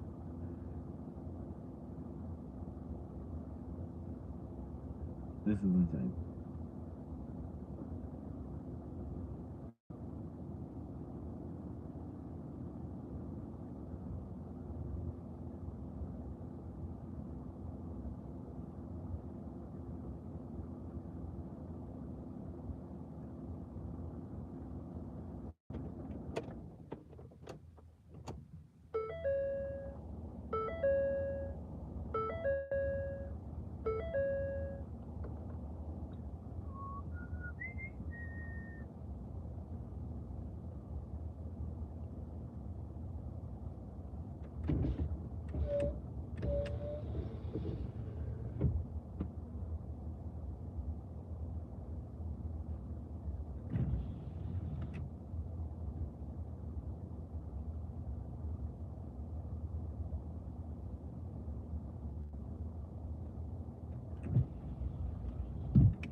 Welcome back.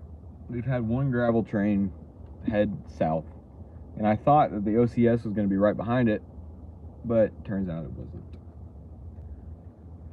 Now we're still waiting.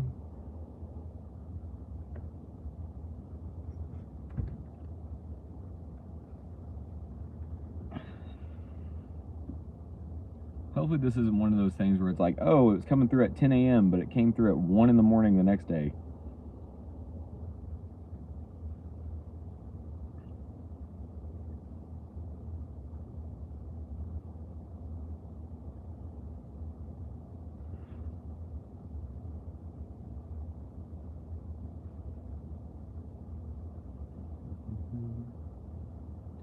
When's the next train? I have no idea, dude. I have no idea.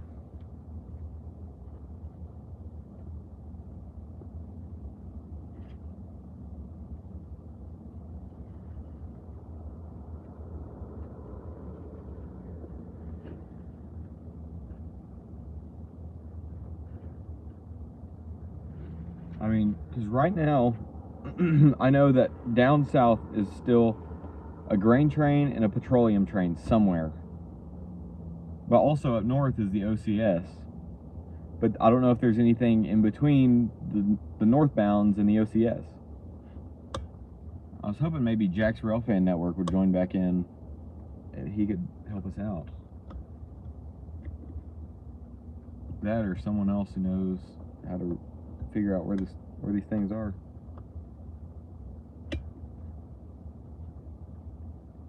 All I'm saying, I've been out here since 6:30, guys. I've almost been out here for 6 hours.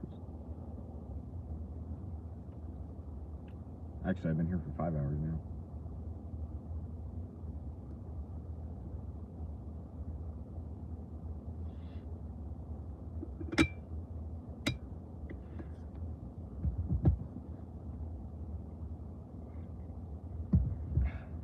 I still haven't finished my tea either.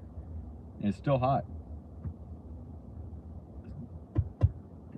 This Yeti, or it's not even a Yeti. Ozark Trail cup I got at Academy. Works pretty well. 5 hours and the tea's still warm. Not hot, but it's warm. Which is fine now because it's warmed up a bit. But this morning I needed it to be hot.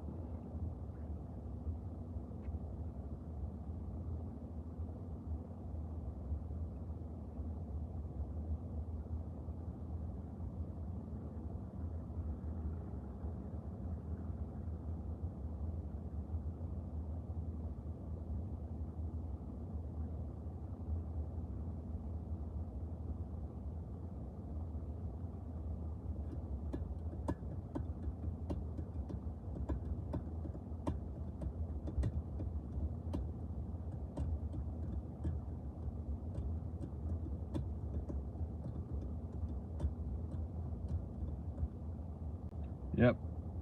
You do that, Oklahoma Railfan.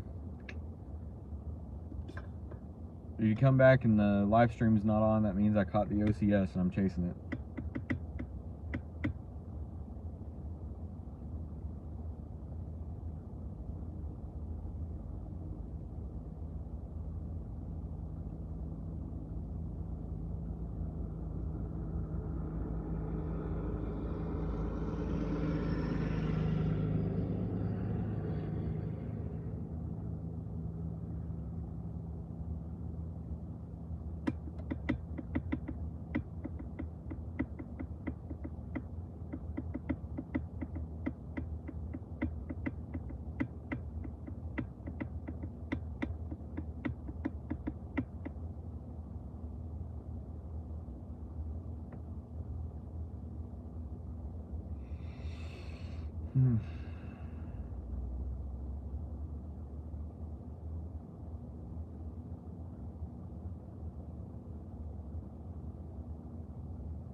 is ridiculous.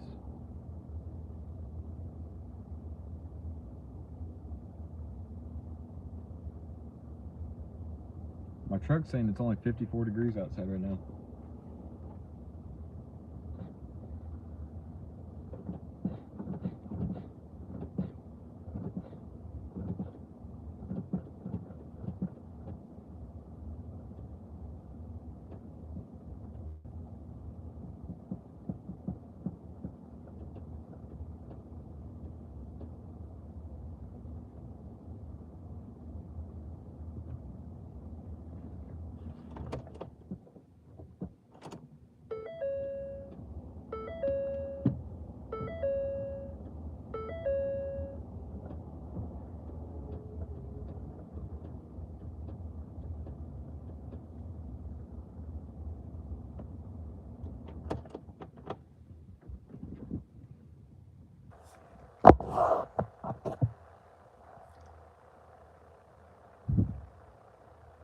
Got a squirrel crossing the train tracks.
Still nothing.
This is boring.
I think this is the longest I've ever been rail fanning, waiting on a certain train and not seen it.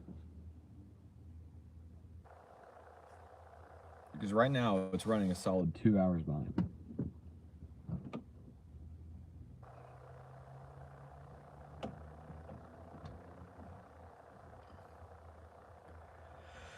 I mean, I think back to all the time, or all the heritage units I've caught, and those have been like, oh, we show up to the yard and, oh, look, there it is.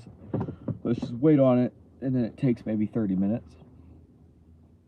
Or, oh, look, I saw this on heritage units, let's go sit. It was reported about 2 hours ago, it's about 3 hours away. Go and sit, 45 minutes to an hour. Someone calls you and say, hey, I just saw this, I pull up. That was the Wabash. Someone called me and was like, hey, I just saw it, you should go look. And as soon as I pulled up, it passed. With 1943, we waited outside for probably about maybe an hour, or maybe not even an hour. It was one of those things you were like, oh, like it should be right there. And then it just happened that it was right there. I mean, I understand this is like a big part of rail fanning, but oh my lord.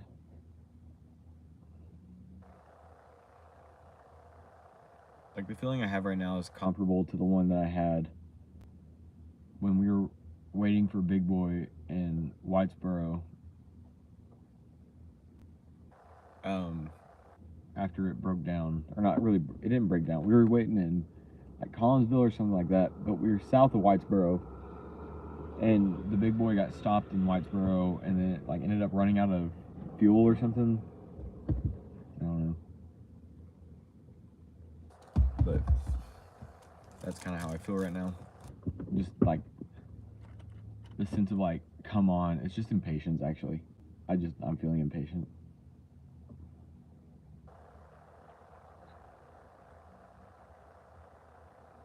Hey, this is like whatever, me time.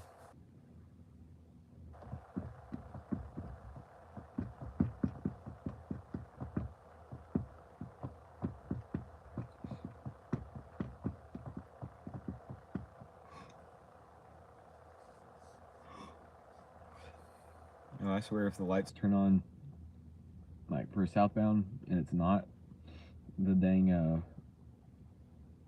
OCS, I might just give up. I mean, you can only sit out here for so long.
Accidentally just honked my horn.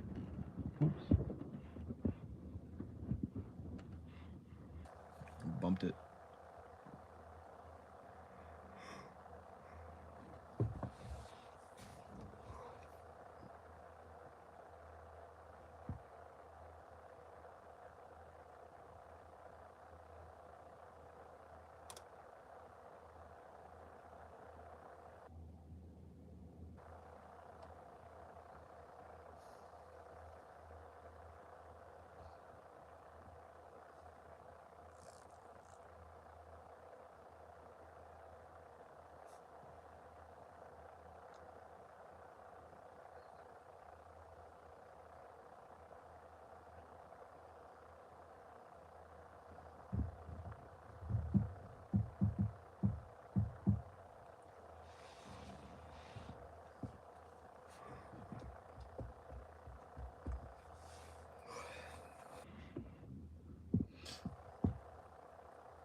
Yeah, let's head up to West Summit.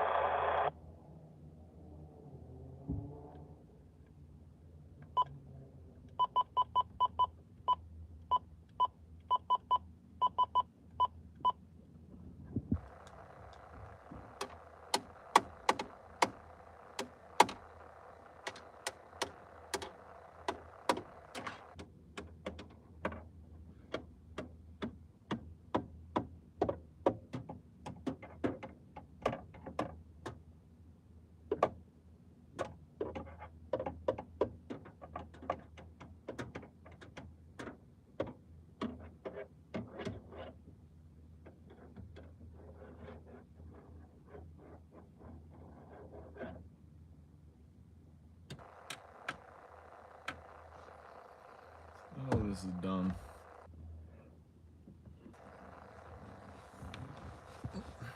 I'd be happy for almost any train right now.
This is unbelievable.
Almost been recording for 300 minutes. This is ridiculous.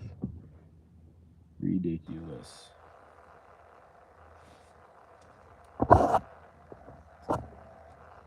Currently 11:59. About to be noon.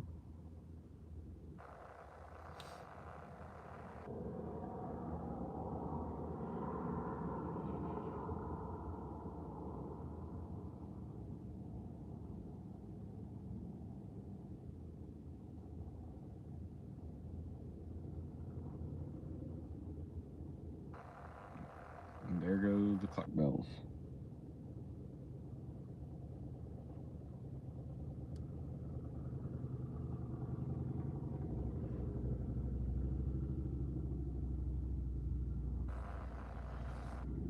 That officially puts me at 5.5 hours sitting out here.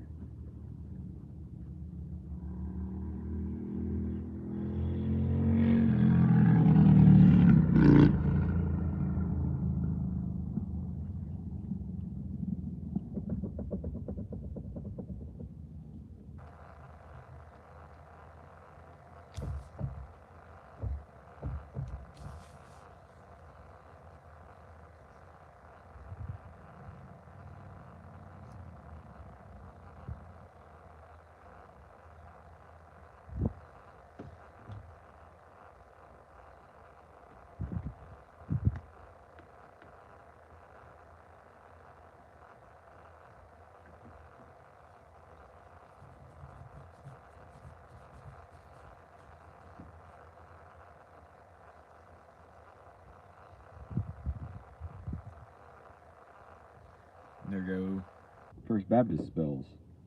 Southeastern gets its turn, and First Baptist gets its turn.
Give it 13 more minutes and we'll be at 300 minutes live streaming.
Man, First Baptist bells are still going.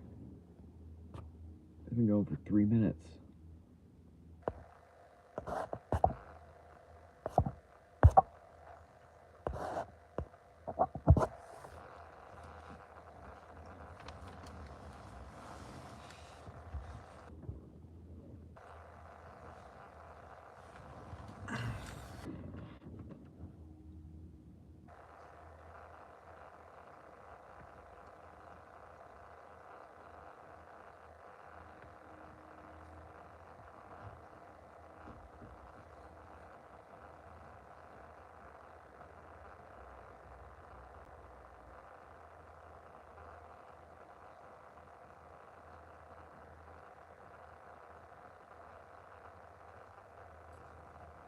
Good Lord, their bells are still going.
This is taking forever.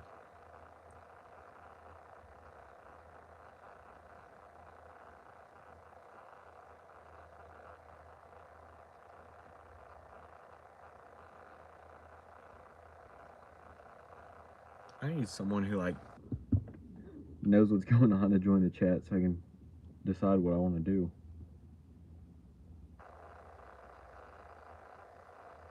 I honestly think at 300 minutes, so in 6 minutes, I'm going to end the live unless the lights turn on. And I'm going to go try to find some information on what's going on. And then if I decide I'm going to stay out here and wait for it, then I'll start another live stream. I'll give it about 6 more minutes.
At 300 minutes, I will have officially been live streaming for 5 hours. And then I'll end the live. I'll make sure that this train's actually still coming. And then I'll go from there. But thank you guys so much for sticking around. I definitely appreciate it. Maybe this long live stream with as many viewers as we've had will help boost the channel a little bit. That always helps.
Okay, well, thank you guys so much for watching. I hope you enjoyed. Please keep in mind I will be going live again if the lights do come on while I'm trying to figure this out, or if I do find out where the train is. I will go live if I plan on staying out here to catch the OCS. Hopefully it'll come through soon. If not, it is what it is. But thank you guys so much for watching. Thanks for sticking with me for all 5 hours. I hope you enjoyed. I'll see you next time.